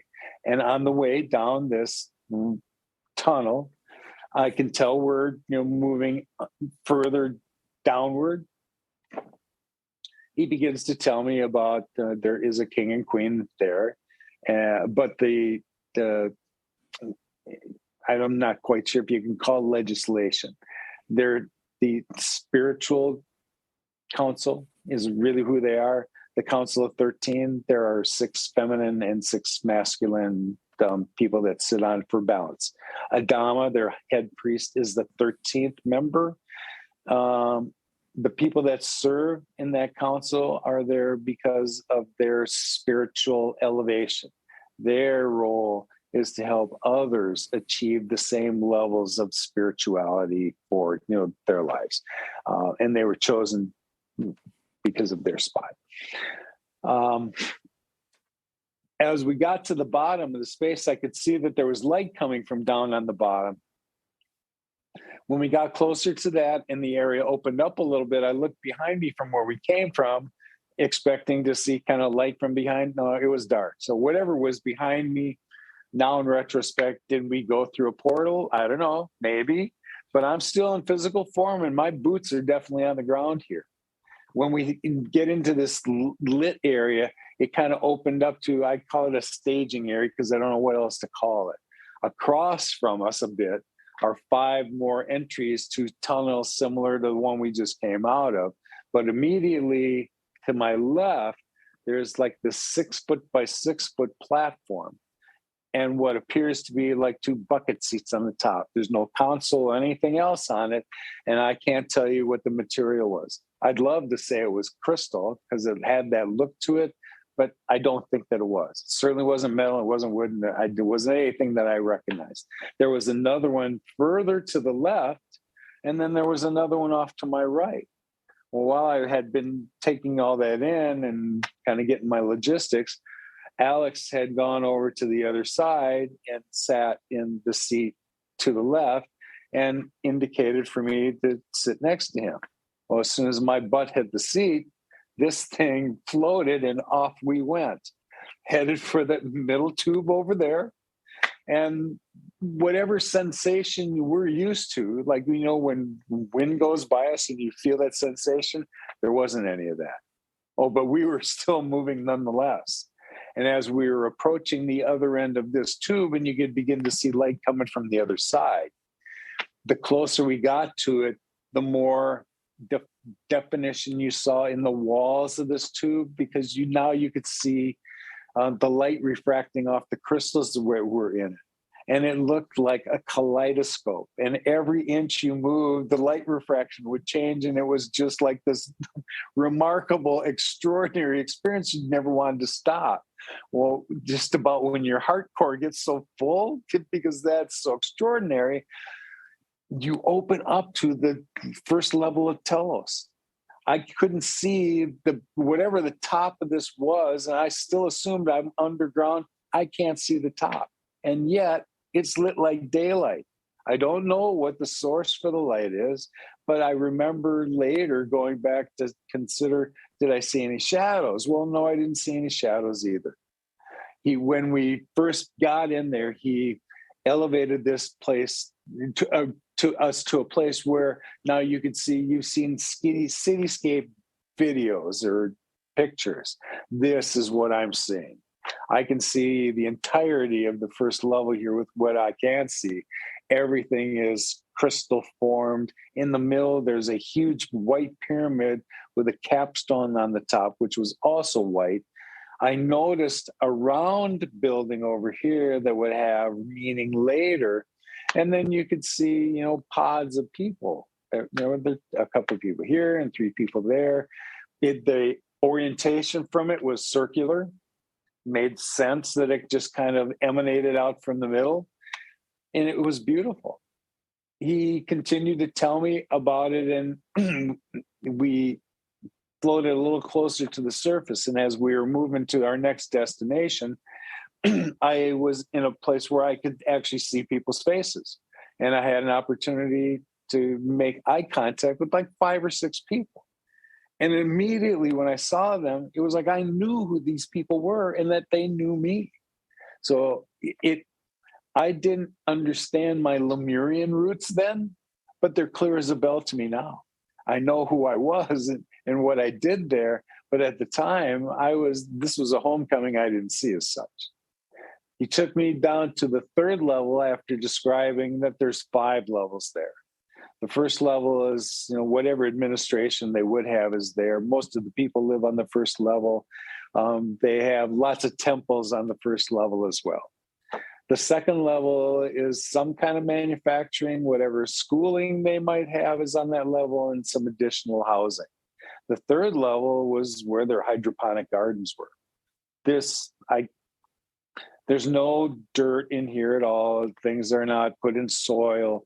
They're nourished by some processes by which crystal is infused in the water. And it's an extraordinary thing to see. What I kept thinking while I was there was my comprehension of how many Lemurians are really supposed to be there. And if we believe that when we knew that Lemuria was going to fail, that provisions had been made in Mount Shasta for 200,000, but it sunk at such a rate that 25,000 was my understanding of those that actually made it safely. Then over time, it had been communicated that there were more like 1.2 million that were actually there. And for as long as they've been there, that we've been totally ignorant about it, it would certainly make sense to me.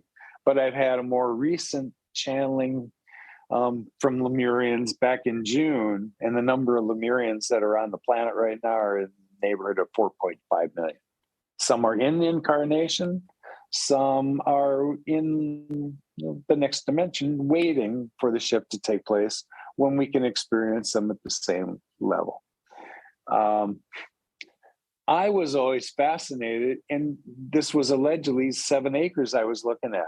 I wanted to understand in my little human mind, how does this, even if it perpetuated more quickly than normal, how does it feed an entire population? I still couldn't do the math. So especially if the number might have been even just 1.2 million, how do you feed that many people? Well, later the answer would come to me. And it was the realization when we change from this carbon form that needs food, it needs fuel to function. When you're crystalline, you don't do that.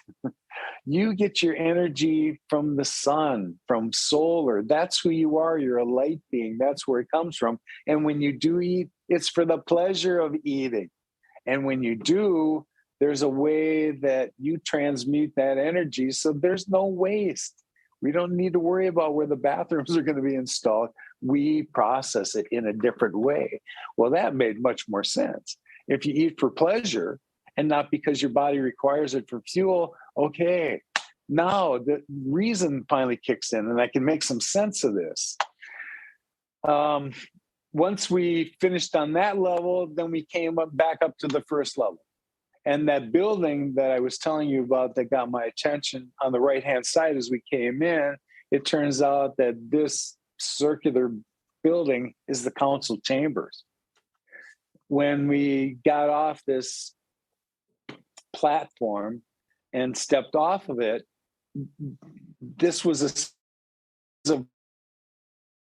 that formed this building into a circular shape. And the entry was about the equivalent of like French doors that weren't there. Immediately etched on either side, I thought were things that I had seen somewhere else. And the first day when I got to Shasta during my trip, it was too late for me to think about hiking. So I thought I'd familiarize myself with shops and whatnot on Main Street. One of those was a place called Blue Star Child Gallery. And in here, this little Japanese girl, Haruko, had done these inspired, magnificent designs that are 10 feet tall, 3 feet wide, and perfectly symmetrical without the benefit of rulers or curvature tools. They take months to draw. These are her interpretation of codes that are coming.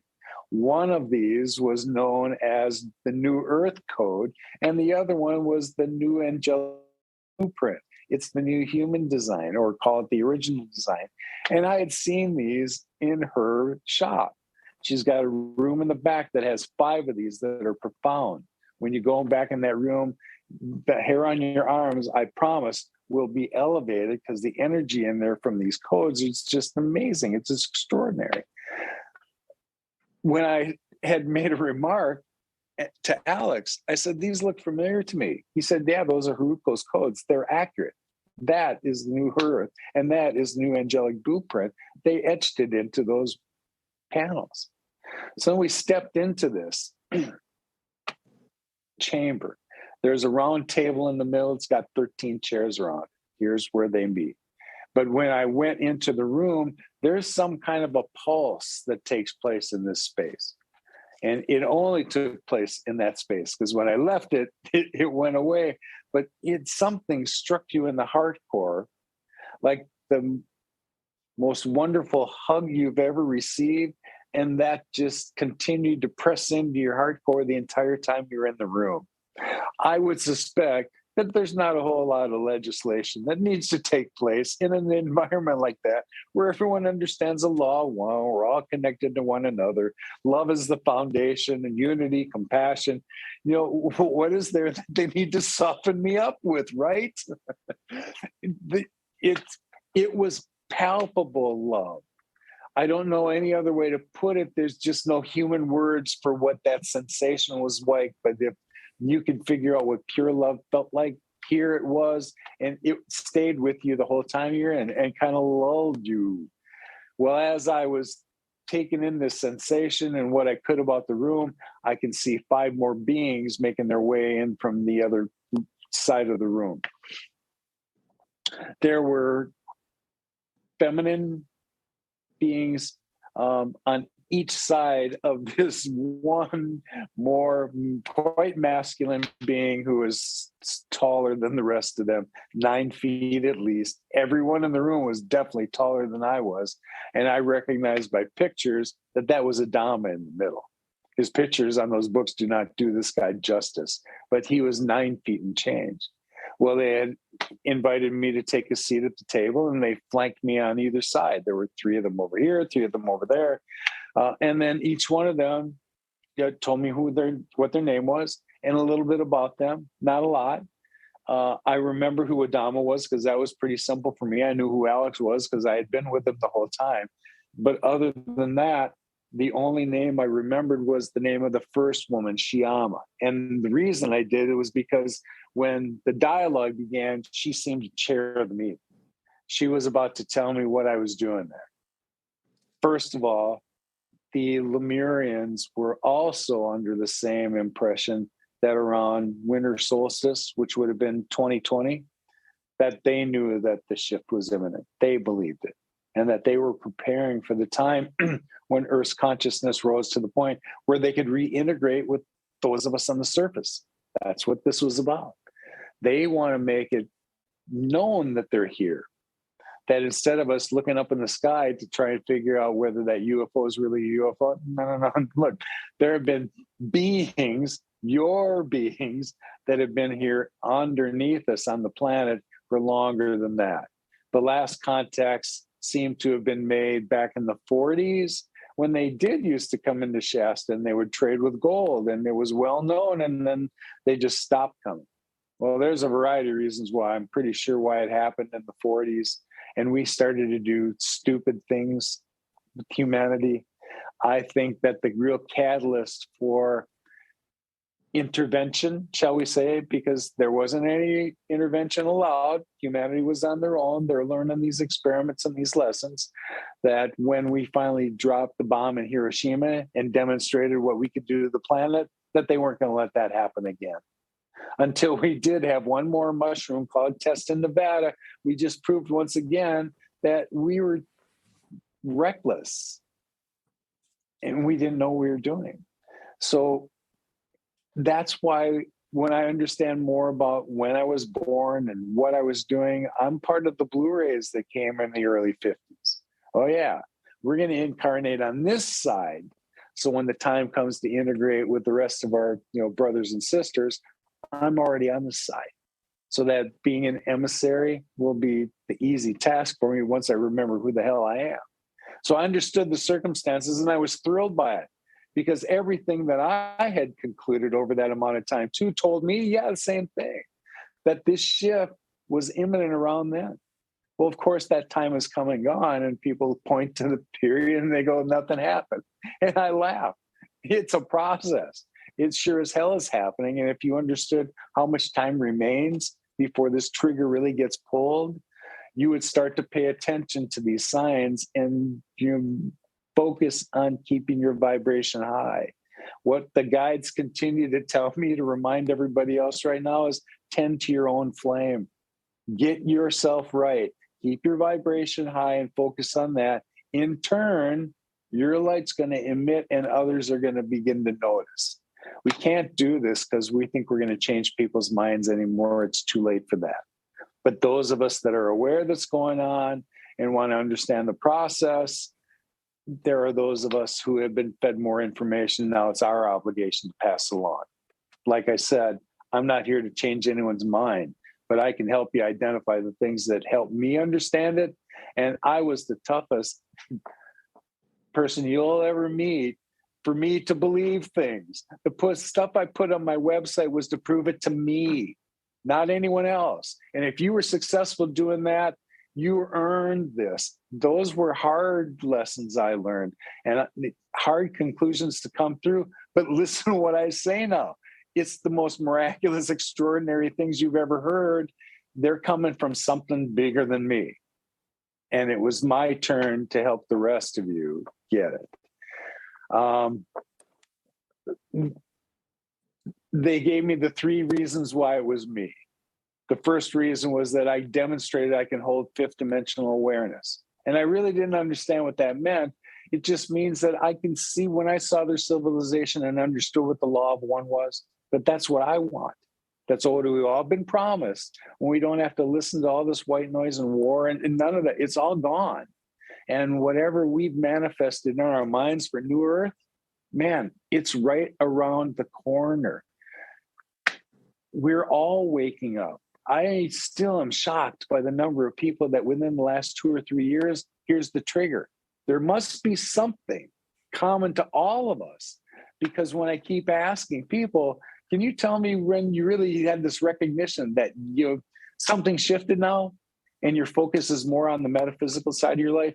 Almost always, unless you're Alex Collier or something like that, this 2 to 3 year window is what I keep hearing. Now, I've been in a really unique position to hear that because people have been reaching out to hear my story. I always want to know more about them. I want to know, when did you start yours? There's a commonality there. It's great for me because I'm finding more tribe. When all this crazy stuff happened, all I wanted was a touchstone. Who can help me?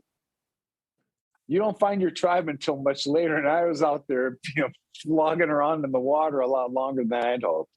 But when they first started with that, second, they said, we know that you're the protector of Gaia. I'd only heard that phrase about me in an ayahuasca journey 2 years before that date. And then the third was they had asked when the time comes if I would be willing to be an emissary on this side when it was time for them to reintegrate, because they've got technologies and wonderful things they wish to share with us. And the exciting thing about humans is that we weren't without merit, that the thing that makes us so extraordinary is our emotion. The Lemurians have gotten past that. They think logically. And so emotions are really part of their equations. But you know what happens when you give a human a task? He wants to do it better. He's going to do it with his emotions, and that's what makes us different. So they're quite excited to see when they reintroduce technologies they can bring to the table, what we do with it with our physicality and our emotion, and watch what an upper fourth level and a fifth dimensional human can do. Here is what we've been waiting for eons to actually see. At the end, because at the end, they had just, when they ended with that, I said I'd be honored to do that after I kind of stammered through an answer. And with that, we were done. They got their answer. They were off. We made our way back to the staging area. So I'll finish this here. I had 2 questions. I wanted to know, 1, do I get to come back? The answer was yes, you'll be able to come back before the shift. Really wasn't defined any more than that, so I'll just take that for now. And the other was, can I tell anybody I was here? They said, we want you to tell other people you're here. We want them to know we're here. We've been here all this time, and it's not like we haven't been vibrationally knocking on your door for a while now, but people weren't ready to hear that. Humans weren't built to understand our vibration. They need it translated into things that they can understand. So there's 2 things that are going to happen here. And then they said, it wasn't like anybody else is going to find their way here. So you can tell whoever you want. You didn't find your way here without an escort. No one else is going to just stumble in. It doesn't happen that way. It wasn't until I really put this into perspective that this was a multidimensional experience. And without me vibrating at the same level, I wouldn't have experienced this either. My point is, we all have it within us to recognize that ability. And when we do, you'll see the colors that I see. You'll hear the things that I hear that are a little beyond your spectrum, because your vibration takes you there. When your frequency rises, holy shit. So your senses become so acute that you pick up on things that you didn't before. You just have to quiet yourself there enough to see it and hear it. So I will stop here and have some water. Yes. Many questions, obviously. That was a great rant. Thank you so much. Not a rant, sorry. That was a great story. Amazing. No, it is a rant after a while. Yes. It flows. One of the first questions I have is what and when, or did they explain the deluge to you at all? No. Because we've talked about that. What do you mean by that? Oh, looking at like what we understand as Lemuria now, or what we conceptualize as Atlantis and Lemuria, that there was a time when there was a golden age and potentially this golden race here on the planet, and there was a transition that we call the deluge, and the deluge was some sort of shift that happened. Some people say that the moon being put within our rotation is what split us off from the axis. Many different theories.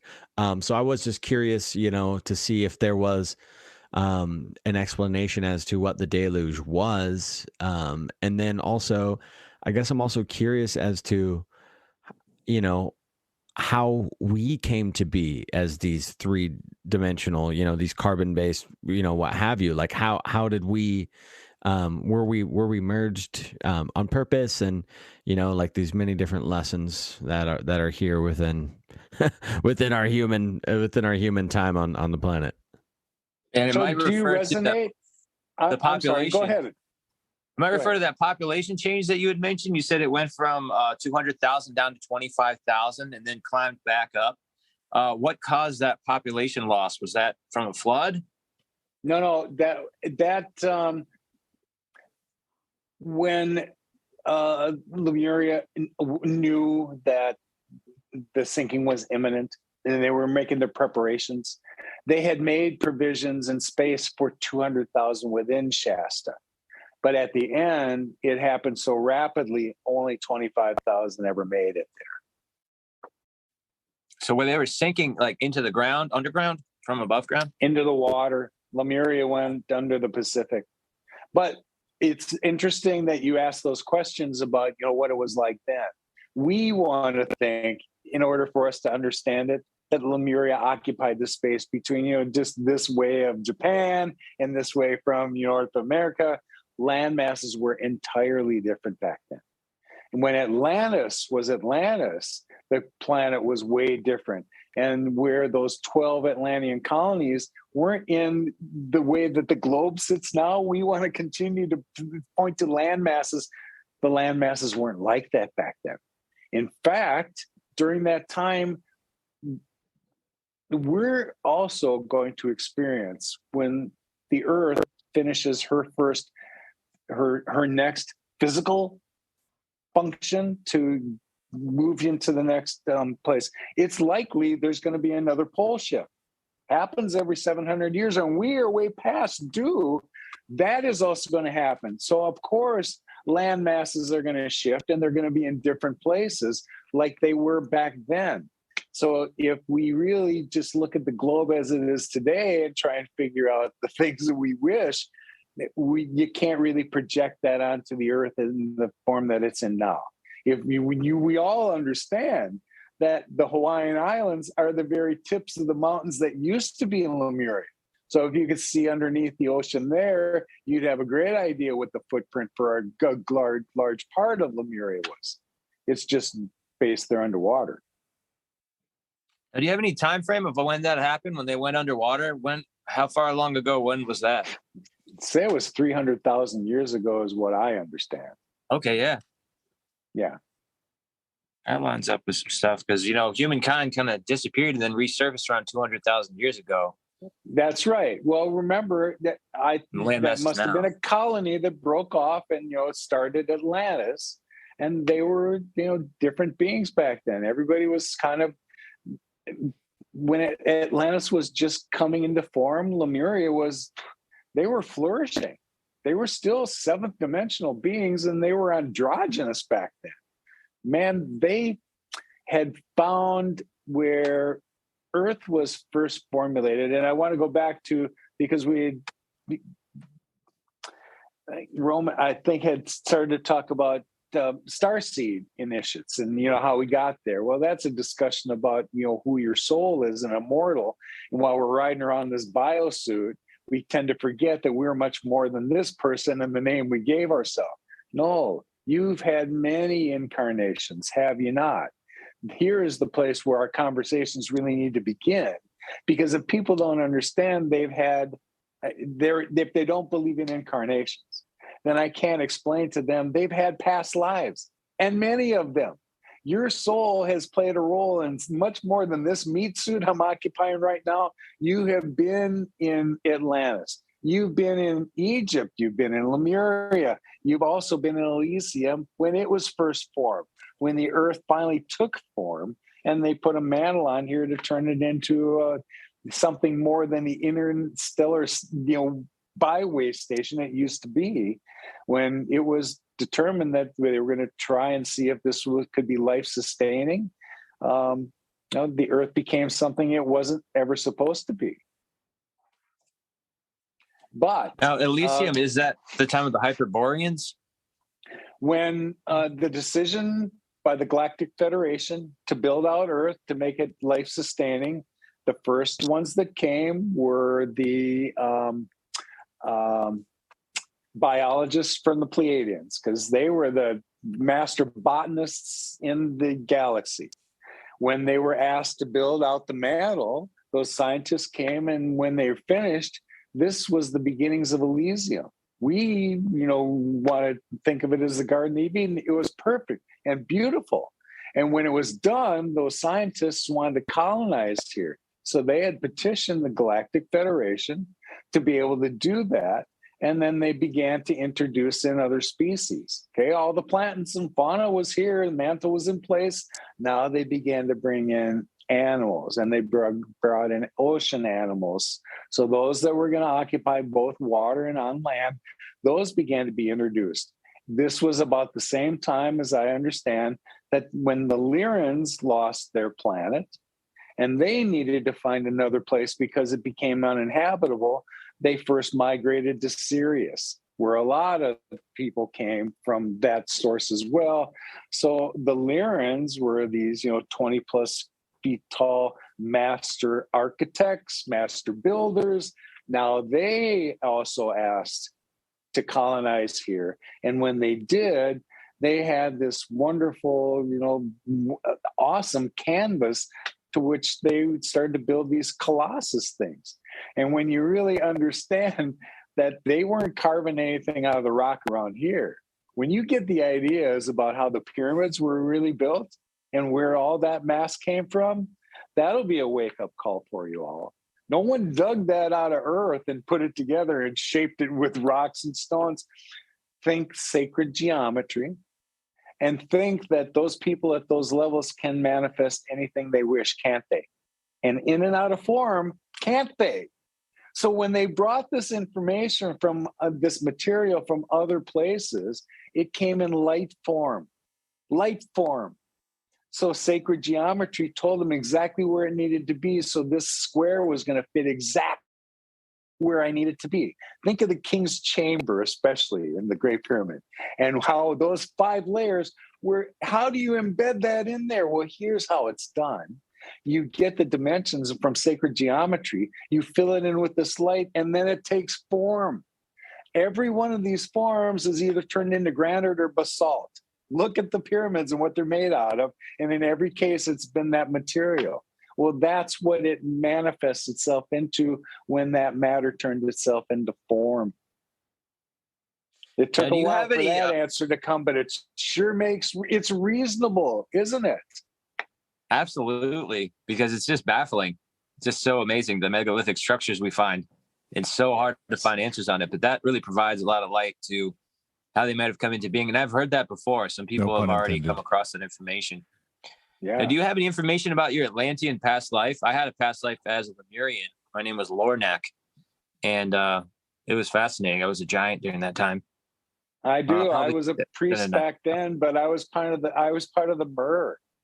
I liked underwater, but you shapeshifted. You spent most of your time on land, and I was one of, just like the Lemurian Council, my job was to help elevate people's spirituality. That's what my juice was. That's what I liked.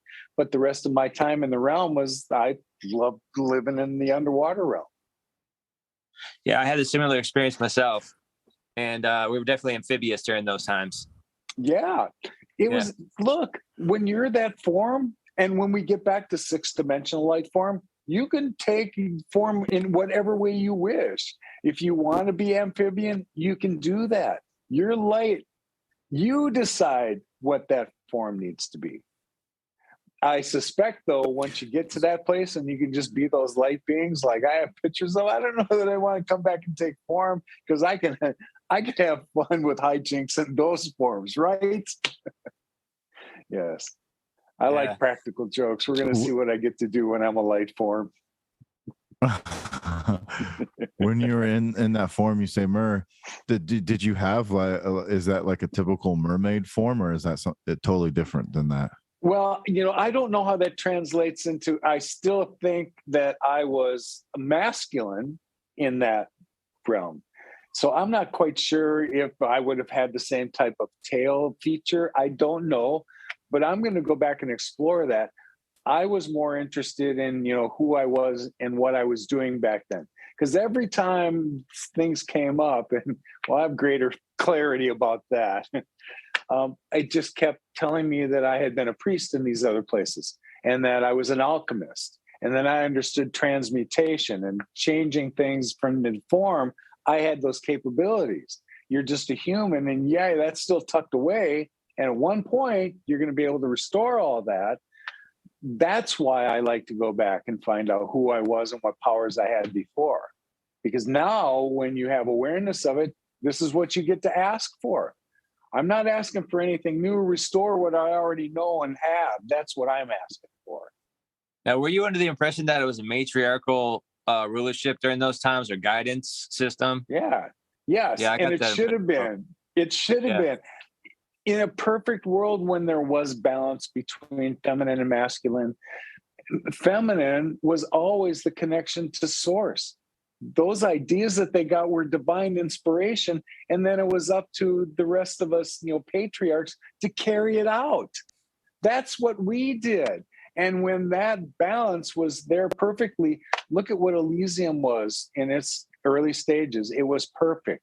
Everybody got along. Everybody loved it. And then, there was negative influence, shall we say, that introduced its way in and had to teach us different lessons.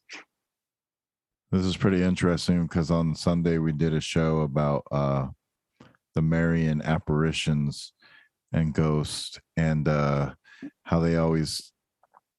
these apparitions of Mary always conveyed as female, and they are always helping people and telling people what they needed to do to save themselves, basically. And it's so it's very interesting that it came in a feminine form. So that kind of connects into what you just said too. So that's a lot of this is blowing my mind right now. I'm hoping I absolutely believe it. We have to achieve balance in order to get to the next level. We should embrace it. I do. Really, I'm not always the smartest guy in the room. I like to be the hands and feet. So from that perspective, I'm the perfect masculine body for a feminine that's connected to divine. I want to really see what we can do when we get some divine inspiration, and all I have to do is just carry out the plan. Why is it's interesting that the masculine feminine understanding of what we understand it here and now is what it is, but on that higher level, that higher echelon, that it still exists. Why do you think that is? And if so, is there a point that it does dissipate? That was just part of the divine design.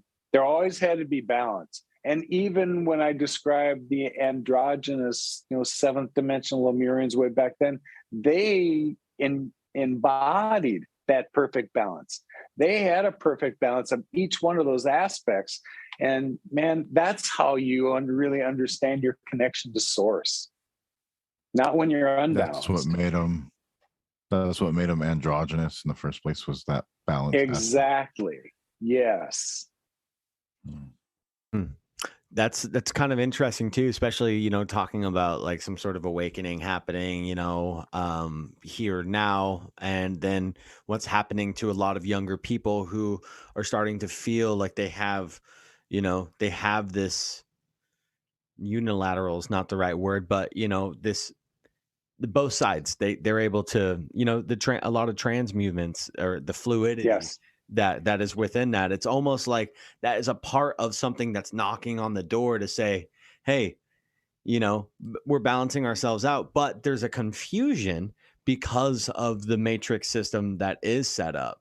And there's a confusion because of the society that we live in. So it's, it's slightly on like some circles being, fully trying to understand and helping people transition through this, but still on that higher level, it's very suppressed and almost used for the benefit of type different corporate strongholds, which is really sad. We've been conditioned that way.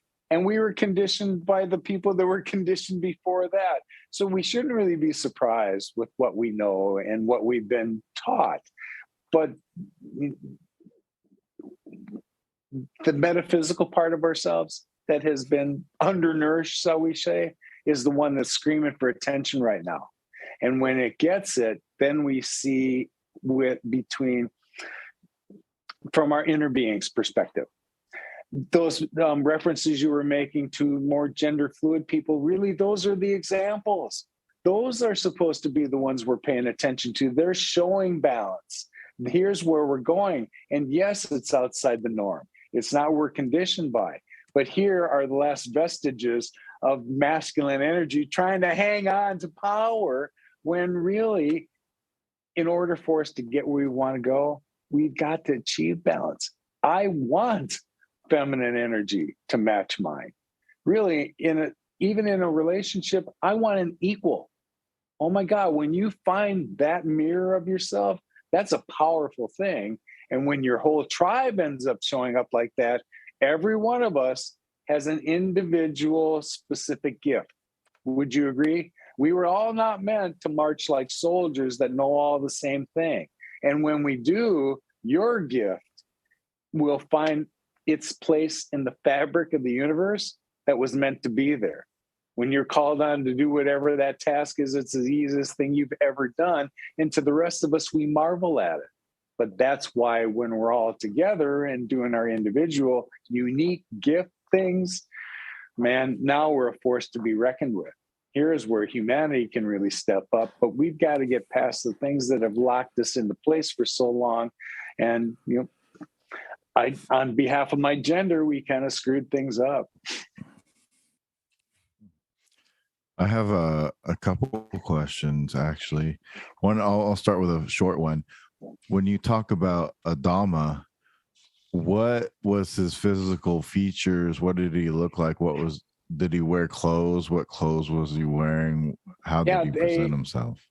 They were all kind of wearing, I don't want to call them tunics because they were a little more substantial than that, but everyone was in white that day except Alex had these colored ribbons. I didn't know when I saw him if that was some kind of Lemurian bling that you wear or it was indicative of some rank that he might have held. I didn't know. Adama had a purple sash on that was different from everybody else, but everyone else wore white. Now, I learned later why.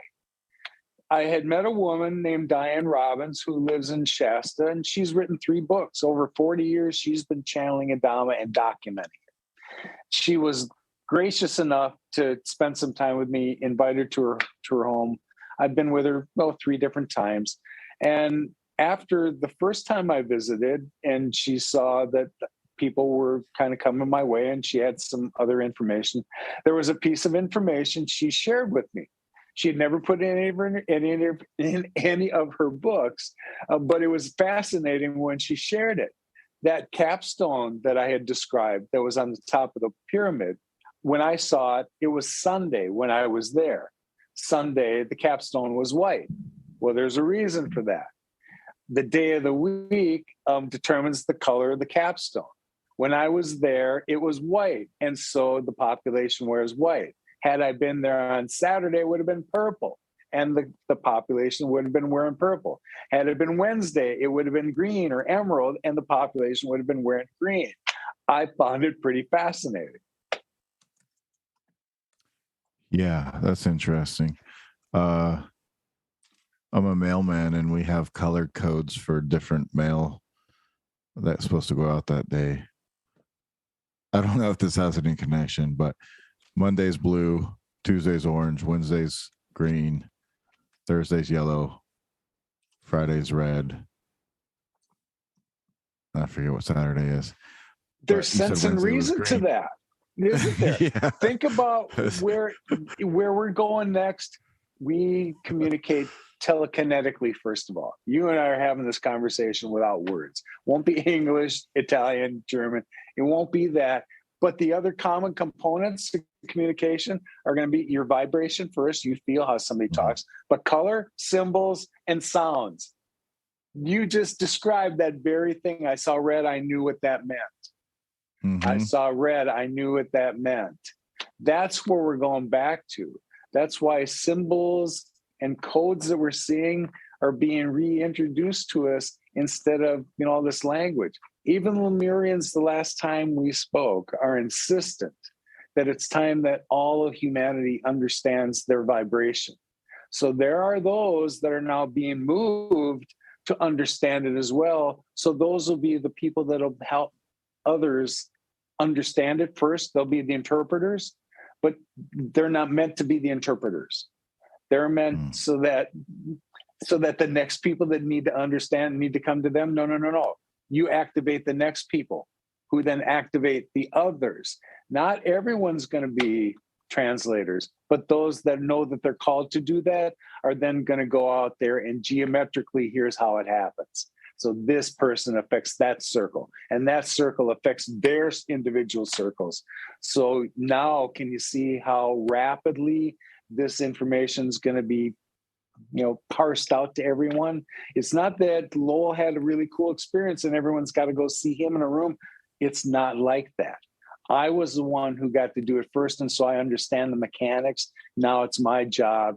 For the rest of you that vibrate that way, I'm not out petitioning, hey, here's what I can help you do. No. The use of those of you that know it, know that I'm a resource for you now, and I'm going to help you walk you through the rest of the process because you're ready for it. I'm not here looking for new candidates and new initiates. You guys are already here and you know what needs to be done. The clock is ticking, and it's important that we get this done quickly because you, again, will be activating others. So you touched on something when you were talking about what they're wearing, that the sash and the different colors. On Sunday when we were talking about these Marian apparitions, we talked about Our Lady of Mount Carmel, and it said that she wore a brown scapular. And this is kind of seems like maybe the sash, and there's different colored scapulars.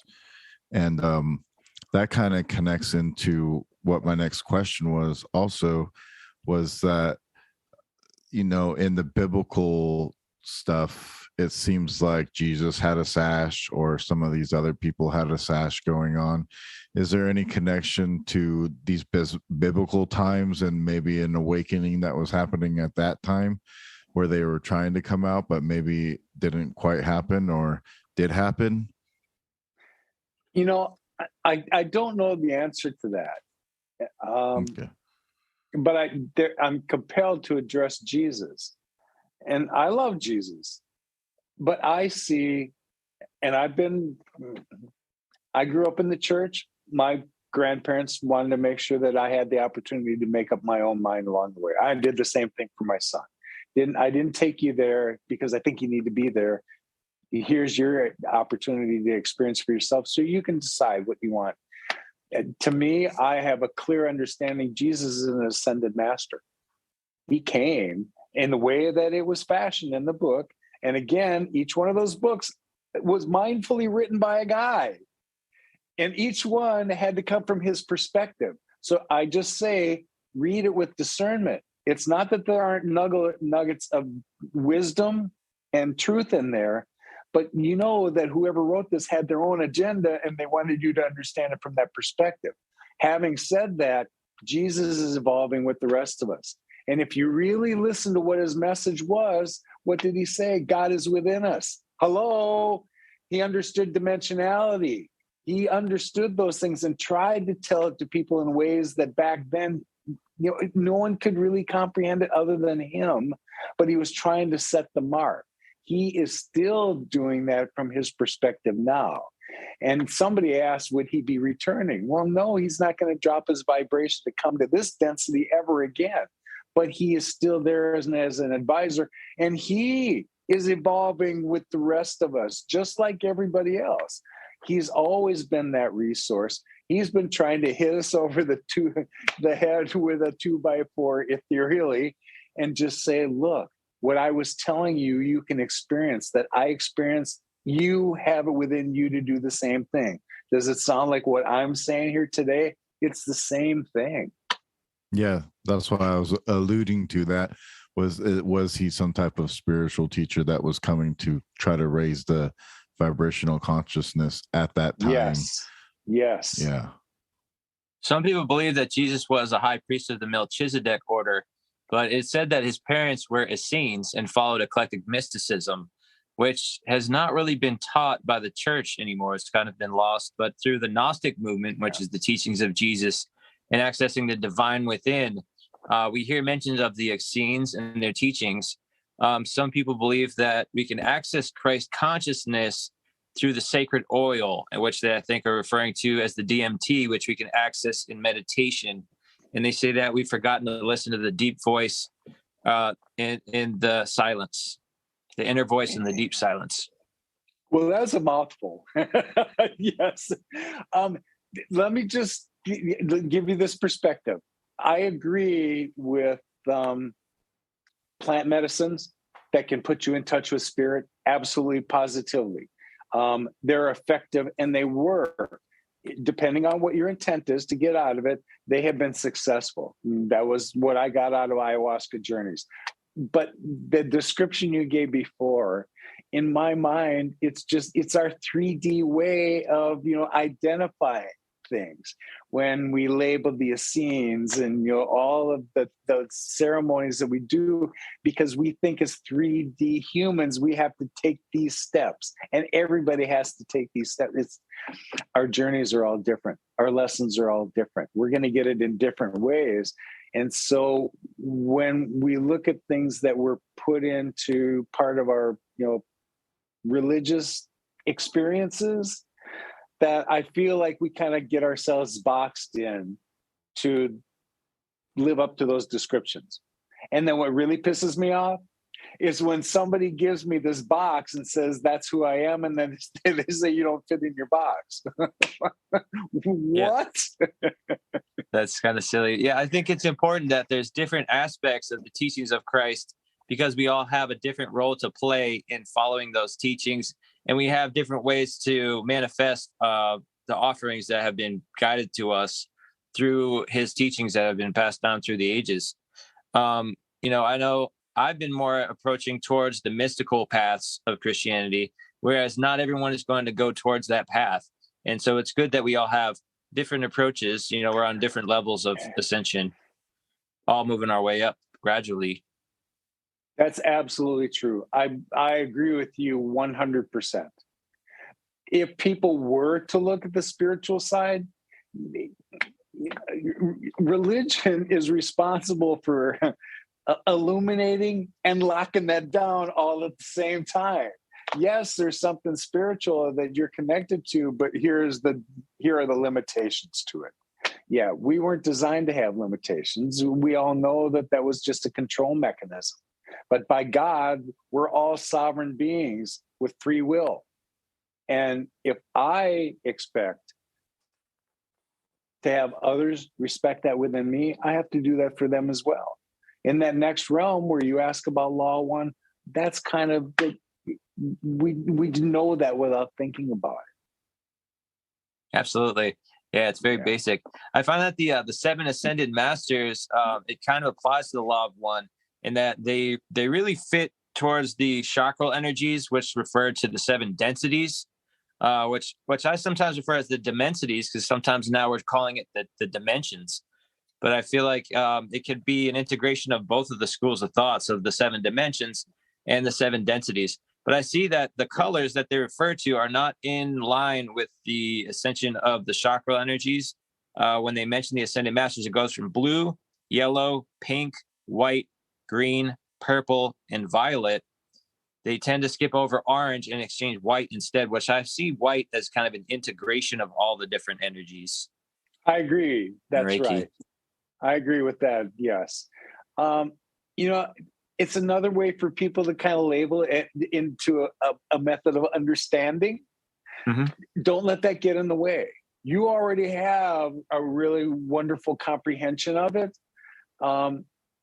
I would tend to go with what your intuition's telling you is true, than rather worrying about whether I'm kind of following what this guy has so that I align with what he's saying, then I know I got it. And you already know that. Yeah. There are two things my guides have told me to remind every one of you along the way. First is tend to your own flame right now. It's important for you to get yourself situated so that you're ready to receive. And the little capacitor you are, you know, giving and exchanging energy is what you need to know. Secondly, stop quoting all these people and all the names you thought were important of all these people that taught you things. You read their books, you saw their movies. Screw that. Here's why. Because you have learned everything you needed to learn from them. You did. You don't need to quote Dolores Cannon or anybody else or Cryon or whoever it is. They may have helped you along your journey. You are a master. And if any time for you to realize that and step into it right now in your power, now is the time the universe needs you to understand whatever it is that you master better than anybody else. You are a master now. Let that sink in, because a lot of people go, I haven't mastered a damn thing. Yes, you have. You just don't know what it is yet. Yeah, I found that I'm an indigo spirit that's come from the future, according to the law of one, is what they say. But I really resonate with that understanding. The indigos supposedly started to come around in the early '80s, and I kind of wonder, from what you mentioned earlier, if my parents were some of the Blu-rays that started to come in the early '50s. They were born in 1952. So that, of course, they were. Well, you tell me whether they resonated. Now, keep this in mind. When we choose our incarnations, we get to choose the circumstances, right? We decide what lessons we're going to sign up for. Here's our soul contract, but we also get to define all of the other aspects. That means that our children chose us. Let that sink in a little bit, and then see your kids from that dimension, because they're also sovereign beings who made up their own minds, and they're on their own journeys and their own lessons. Really, all we can do is, I mean, it's hard for 3D parents who are physical to let our kids go. But the best thing we can do is just send them love and allow them, because again, their lessons are going to contribute to the collective as well. And it's not up to me to decide what their lessons were going to be. They signed up for their own. Absolutely. I have a few more questions. Some of the stuff I was wondering about is, my mother and I have both seen UFOs.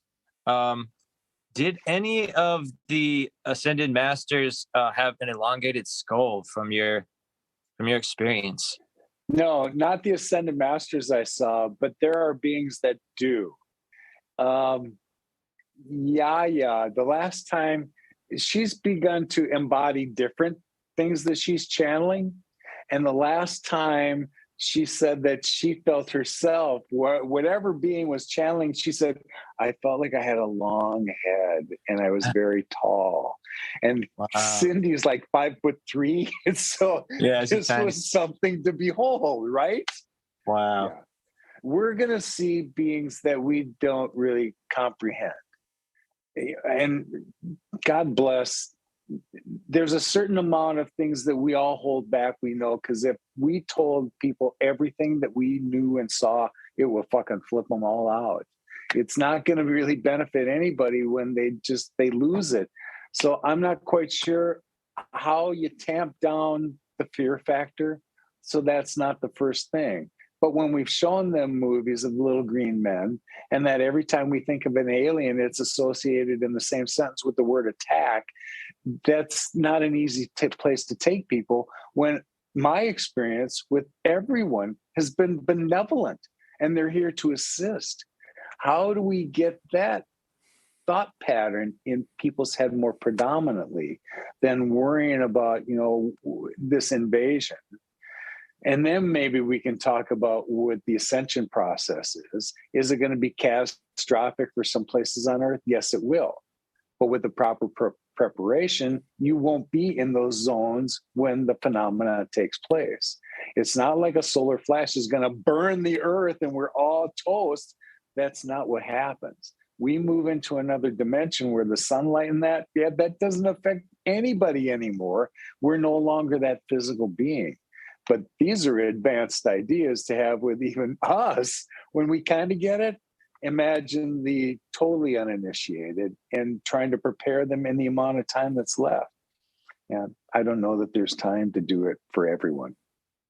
And well, that's part of their cycle. For it. I write about that in my blog, that the various races of the divine beings are missing links. The ones who have come here to guide us, they are benevolent, and they may have been demonized by some of our government or organized religion. But if you look at what you mentioned earlier, the message from the early 40s or even sooner from Admiral Byrd, which he was sent back to the White House to communicate the importance of staying away from using nuclear weapons.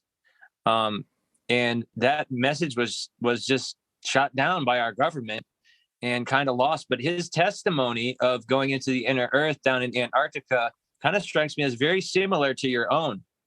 Yeah, it's very much so. Yeah, there was a guy on the panel, Brad Olson, who went there when he was a young man. He made it his mission to go find out what he could about Antarctica. And he saw that whatever this huge hole is that Admiral Byrd could fly an airplane into, turn around inside of it, and then come back out, that had to be one massive hole. And whatever that cavity was, it's not all ice and snow there. There are dimensional portals that are there too. And that's what I suspect is happening there. But even non-multidimensionally, there have been those bases there for a while with areas that I've been told there's greenery and lush, earth underneath all of that. That's just been disguised by all this stuff that's below zero and appears to be nothing but ice. It's not that. Remember when we were talking about land masses? Antarctica was connected to Australia and parts of Africa way back. And when the masses shifted, she kind of moved where she was. But she was already part of the grid that had been connected. Think about us. Originally, Earth had 12 crystal pyramids that were placed here strategically to set in place this grid. And the grid was then built around that. So think about yourself, little human being. You are no really different than this Earth star because you also have 12 chakras that line up in the same way. And when they're all in alignment, everything fires. Well, those crystal pyramids that have been inactive for a while. Part of the process we're going through with all this energy coming from the sun is to realign those things. So when the day that Earth's consciousness rises, her infrastructure has been all placed back into operation. When the Lemurians first connected all that, and it was a 7th dimensional grid, here is where when Atlantis had to take that over, they had to rebuild it. They had already shot themselves in the foot trying to achieve 7th dimensional awareness when they eliminated the Lemurian resource for that. What was left was they didn't have the understanding nor the tools to repair a 7th dimensional grid, so they had to build a new one that was 5th dimensional. When we restore the Earth to where we're going again, that original grid is intact. And what it carries, not just within the Earth, but to portals everywhere else, here is where we're really going to be able to take advantage of interstellar travel easily, because those portals have been realigned and restored, reactivated. All of that's taking place while this is going on. Was that Lemurian source the red crystals? I don't know. It's something I want to ask more detail about because I like those kind of details. When I get more information, I will certainly let you know.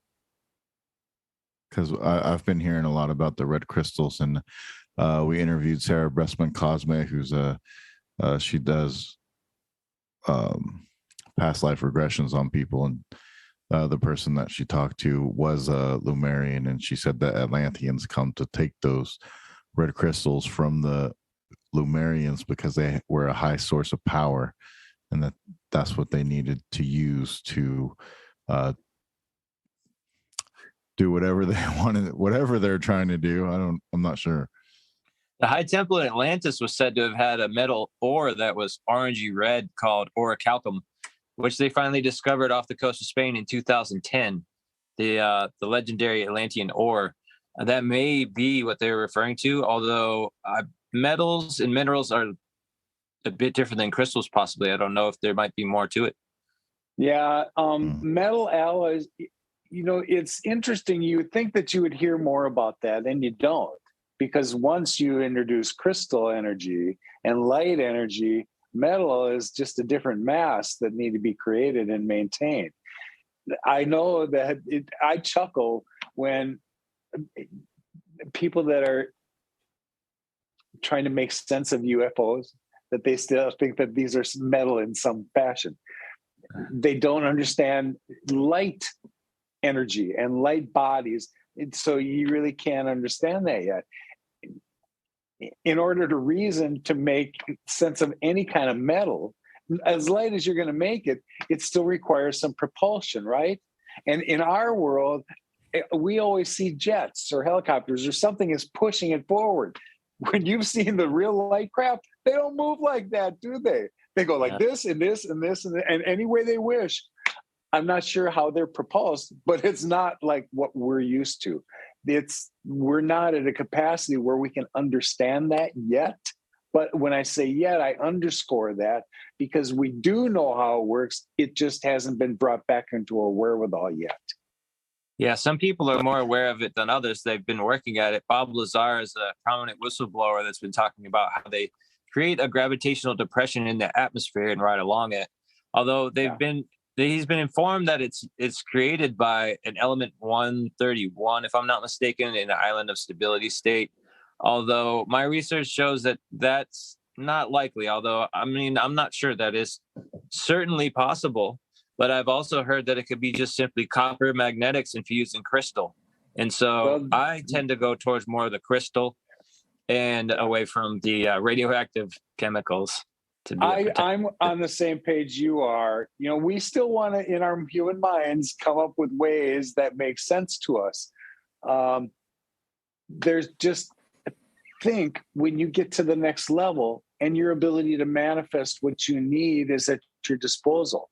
And your ability to change matter from this form, it's just energy. It never goes away. It just changes form. So you can make it whatever you wish. And the more creative you have, the more purposes. Here's where humanity is going to figure out the next level of everything. Lemurians were happy with things how it worked. It's amazing. But we're going to take things to the next level. Here's what they're hoping humanity was going to do all along. I have a friend that I met in Shasta, and he's an excellent example of this very thing. When Dave was younger, school was not his thing. Mathematics was tough, didn't care about it, didn't want it. But he certainly was interested in phenomenon, in space. It's what he really enjoyed. Well, he had an encounter and was taken aboard a ship by a being called KJ. While he was there, he was able to take pictures out of the craft and has these pictures to show. That wasn't the important part. It was just a side effect. What they did is they gave Dave some downloads so that he understands physics to a degree that makes him a PhD. He now hangs out with people at SpaceX and NASA and shares fourth dimensional perspectives with them where they understand the mathematics of it, but they've never seen anything like this before. Dave is working on, because of this information that they've downloaded to him, working on astrocartography. That's his rate right now. So he's trying to map out these, call it an astral GPS system. So now when we travel in the future, you won't be traveling through planets, because he's already been able to plot the courses from here to there by using these formulas he's been given. And he blows these people away. I guess there's an organization of the top 500 physicists in the world. Dave is among their ranks now. Here was a guy 5 years ago, didn't know anything about it, didn't care about it, didn't want to know about it, but he was thrilled by space. And all of a sudden he's had not just encounters with higher beings, ultra terrestrials, if you want to think about it that way, but there was a purpose he was going to play. And they gave him information that was meant for him to assist us with. Yeah, I just am fascinated every time I hear that somebody that didn't have any wherewithal of any of this, all of a sudden was given gifts from higher beings or your inner self. And all of a sudden you've just kicked into another gear that's just profound. This is not stuff human beings come up with. And yet look at the tools that are put back in our disposal. It's about time. Yeah. Well, I think we should probably start wrapping up here. Did you have any final questions, Indy and Roman? I have one more question that I wanted to get in. If you guys had one more or not, then I'll just go. I have one more. Yeah, is there any connection with Lemuria to Agartha? I know that there's been a lot of talk about Agartha recently that's come up from Blavatsky and from Sanyeve from France. Some of their accounts and testimonies are being brought to Agartha, an inner earth society over in India and the Himalayas. Well, Agartha, as I understand it, isn't so much, it's not a civilization. I understand that's just another label for all of Middle Earth. Yeah. And the Lemurians happen to occupy Telos. That's their city within Agartha. They had to ask permission to go there. So it's not, don't think of it so much as a Lemurian landmass. Telos is the city that they reside in. It's part of the Agartha network. And there are other entryways and other cities represented underneath, in Tibet. There's another location for it as well. And there's another city there under the Himalayas, similar to Telos, just in a different place on the planet. Inner Earth has been intact throughout all of this. It has not lost its seventh dimensional aspect at all. Everything that's always gone on there continues to go on while we're figuring it out here on the surface, or until the planet's surface rises to the next level of consciousness. It's always been here in Earth waiting for us to catch up with it. Now, I just have one final question, and it's kind of a quick one. I know the Dogons mentioned that the Nomos were androgynous and claimed to have come here from Sirius, bringing dolphins and cannabis. But maybe they were the Lowryans that you mentioned earlier. Is it possible that these beings that claim to identify with different star systems may have, since they lived at sea for a long time, used to navigate by the stars, and may have mapped geolocations here on Earth from their origins with star system names, and actually come from the Earth, or were they really from the stars? What do you think about? Absolutely. Earth, before it became Earth, was one of these buy stations. It was just convenient, and whatever materials were here were enough for these, whatever motherships were passing from this part of the planet to another's. Here's was a good place for them to refresh and whatever energy exchange needed to take place. When was it Marduk that was between Mars and Jupiter or Newper or whatever it was? That was meant to be the long-time source for all of the wisdom in the universe. That's where it was going to be contained. Earth and the sun disk that we hold in the middle of us now, we're part of the 7th galaxy of the 7th master sun. And the 7th master sun is the sun of illumination. All cosmic wisdom comes from that source, and we hold that sun disk within us.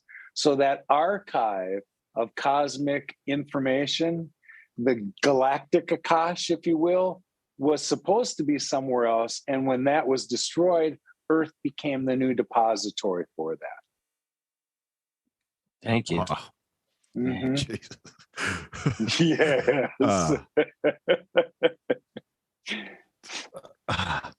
I almost don't even want to ask this stupid question now. No, there are no stupid questions. But so there's a lot of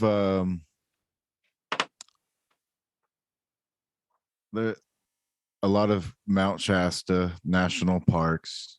People go missing. Bigfoot. A lot of Bigfoot talk. Bigfoot usually lives within the mountain or something. Is Bigfoot an interdimensional being from Agartha, or is he a physical creature, a descendant of man? I don't know about bloodlines, and I don't really pay too much attention to that. And here's why I say that. Bloodlines, to me, associate themselves with the carbon body. Well, our souls don't ride in that for much longer. I don't have blood in a crystalline body, so I'm not quite sure that bloodlines mean anything. We're all connected. All of us are connected at the next level, not just our parents and our ancestors, everyone. And when we start to see things from that perspective, it's a little bit easier. But again, we've been conditioned by understanding what human lives are. And the majority of your friends and colleagues still are under the impression that it takes mom and dad to produce this baby, and this baby grows, and then it has a life, and when they're done, they're done. No.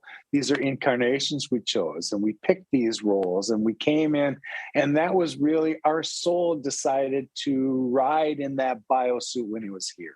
I chose the circumstance for myself. I know what I was getting into, but when it's all over, I'm going to reincarnate again. And hopefully I'm ascending to go to the next level. The beauty about where we are right now and whether people get it or not is Earth is going regardless of whether we do or not. Well, I hope that you have enough of a level of understanding now to understand what choices you have, because we're back to where you actually get to be a sovereign being. You get to take your power back and decide what you want to do next. You want to play this game and do this three-dimensional shit all over again. There's a certain appeal to it because the physicality of Earth was pretty magnificent in places, but there was also a shitty side that you had to learn with to appreciate the contrast. Where we're going, there's no more of that contrast we have to learn anymore. And if there is, we recognize it, but we move beyond it. And we take the gifts that all of us have collectively, and we come up with a solution for it. Nobody's pointing across the aisle and the problem was yours. We're all coming up collectively with a solution. Yeah. Mm-hmm. So Bigfoot's an interdimensional being from Agartha? He is an interdimensional being. I heard him, and I had to have it pointed out by somebody who is indigenous, and his family's lived on the mountain for generations. We were coming out of a session with the crystal skulls, as a matter of fact, and I thought I heard a sound like a branch that had broken off a tree and then was making its way down. So, he heard this bang, bang, bang. Well, I was in this semi-meditative state, and when I heard this going on around me, I thought, well, that's a branch. And when it didn't stop after the first 2 or 3, I heard like a succession. And at the end of it, I thought I counted somewhere 8 or 9 times that I had heard this sound. Well, when we were all done, we came back out, and Matthew, this guy I'm referring to, said, yeah, that was Bigfoot, indicating his approval for what was going on here. And when they do that, they strike a tree 8 times. That's what you were hearing. Yeah, I've Yes, heard that. they're around. And when they want to be known, they make themselves known to the people. But again, you need to be vibrating at a higher rate than this 3D things. If people have seen them, that to me indicates that you have the capability to see them, because you did. That wasn't, a blur that you saw. That actually happened. I've heard that they are some of the protectors of the various gates. There's actually a really interesting story from the Inuits that say they are the Hashtaka, also known as the Otter people, in an area that's known as the Alaskan Bermuda Triangle, and they take the chosen ones to the sanctuary under the ground. That's an ancient legend that persists today amongst the Inuits. That might bring some light to this. Quite benevolent and wise beyond their years. They're here to assist us too, if we can get past the ideas that they're these big hairy things that should be scary. They really, that's their form. Yes, that's the choice that they made, but that's not who those beings are. Yeah, I've heard that they may make some scary sounds sometimes, but they're harmless. I know a lot of people that have seen them firsthand, and they're kind of astounded by how fast they can move a lot of times, but I've never heard of anyone being attacked by them. That's not their nature. They're benevolent. They want to assist, but when we're as squirrely as they are, they just leave us alone. For the same reason why the Lemurians stopped coming into Mount Shasta. Look, when humanity was just starting to go off the rails, there's no reason for them to come in anymore. So they stopped contact back in the 40s. And now when we examine what had been happening on the planet, it makes total reason to me why they just stopped making contact. We did not learn our lessons very well. And really, the way that we were going, well, we were bound for the same result that Atlantis went through before. So with like the missing people in the national parks, do you think that maybe they're just going down to these places, and because a lot of times they pop back up in other places, like almost like they went through a portal of some sort, like maybe they were transported down into whatever you want to call it, Agartha, Lemuria, Telos, whatever place that is that maybe what's happening to them, that they are vibrating at that frequency and are able to enter through the gates? The answer to that is yes. And it's funny that you say that. When I considered it from my perspective, and when I get to go into that other dimension, it's just so hard to come back here that I wish I didn't have to. You got to wonder that people that can go there and have disappeared, because there was a producer to reach out to me, and they wanted to do this program on missing people in Shasta, and they wanted to hear my perspective. Well, when I heard that I'm not interested in sensationalizing what happened to me for this kind of thing on TV, but at the same time, you got to wonder that if somebody that had that ability, and of course I'm not the only one, there are people that have had these dimensional experiences over time. You wonder whether they just didn't want to come back, or maybe they did and then they came back later. They would certainly have the ability to do that. That was my conclusion, that these people probably got there and they didn't wish to come back. Their souls were happy wherever they ended up. And it wasn't like you're not ever going to see them again, because as soon as you get back to your next incarnation, here they are again. They just beat us to the punch, and we're smart enough not to come back. I certainly hope that's the case with a lot of these Alaskan Native American women that have been disappearing. I think it is. I think so too. Yeah. They're usually pretty feisty women. I don't think they would be very good to abduct for any other reason. I think they would have when you hear about real independent people that way, you've got to know they knew how to take care of themselves, and they're still doing it today. Yes. Yeah. Absolutely. Excellent. Roman, any final questions from you? I did have one final question, and it is completely a side railing, and it goes way back to earlier to your pre-life as a hotel manager and someone in that. What is the deal with room number 213? I don't have an answer for that. Okay. What is the deal with room number 213? Can you? Yeah, what is that? Well, in the States, they don't have most hotels don't have a room 213 because it's like bad luck. There's a lot of like hauntings that happen in there. There had been 13 in it. history, but that stopped after a while. Anything that had the number 13 in it, yeah, that was a thing for a while. But I think over time, I know I worked on other hotel projects, and we had 13 numbered rooms back then. I think it was more,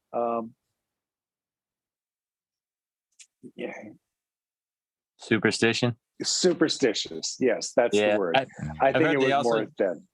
They also don't have a level 13 on a lot of hotels. Yeah, exactly. For the same reason, no 13th floor either. In any case, it skips right from 12 to 14 in the elevator. Yes. Man. Wow, Roman, with all the great questions you could ask, you sure knocked it out. I thought it'd be a fun. Well, Roman, I'll tell you what. I don't want this to be the last one that you spent that on. So we'll be doing this again. I can tell that I cracked the door open with lots of things. And when you're done and you assimilate this, there'll be another list of questions. So we'll do this again. It's going to take me some while to process. I love that. Yes. Yeah. Absolutely. Yeah, this was amazing, Lowell. Thank you so much. And again, tell the people where they can find your work at and how to get in contact with you. If you have any other conferences coming up where they can come see you, plug away. There will be soon. I'm not quite sure where these next conferences are because it's kind of the end of the year for that. And the one that I normally attend in Shasta, and I'll be going back to Shasta a couple times next year. I think I'm going to be out of the country because I've been invited to go somewhere else during that time in July or June. I'll find out after that. The easiest way to find me, if you type lowelljohnson.info, it'll take you right to my website now. To try and explain 40K FTV, it's got to be too much. So I got another domain and I just pointed at the website. So if people just type in my name, .info at the end, you will get there. And that's the easiest way. All right, man. Awesome. Excellent. What a pleasure. And for me too, really, I always get something out of the exchanges too. So thank you very much, guys. Thank you. Thank you so much. Mind-blowing, to say the least. Yeah, I do have a plug. It actually lines up and is very consistent with everything we spoke about here and Lowell's testimony over at my blog at vibetribescribe.wordpress.com. It's all about the paradigm shift and any guidance that you might seek for self-mastery. I am a self-mastery coach. Good. We need you. Thanks, Indy. Yeah, thank you guys. Glad to be here for the show. For listening. Yeah. And if you're not down with that, wake up.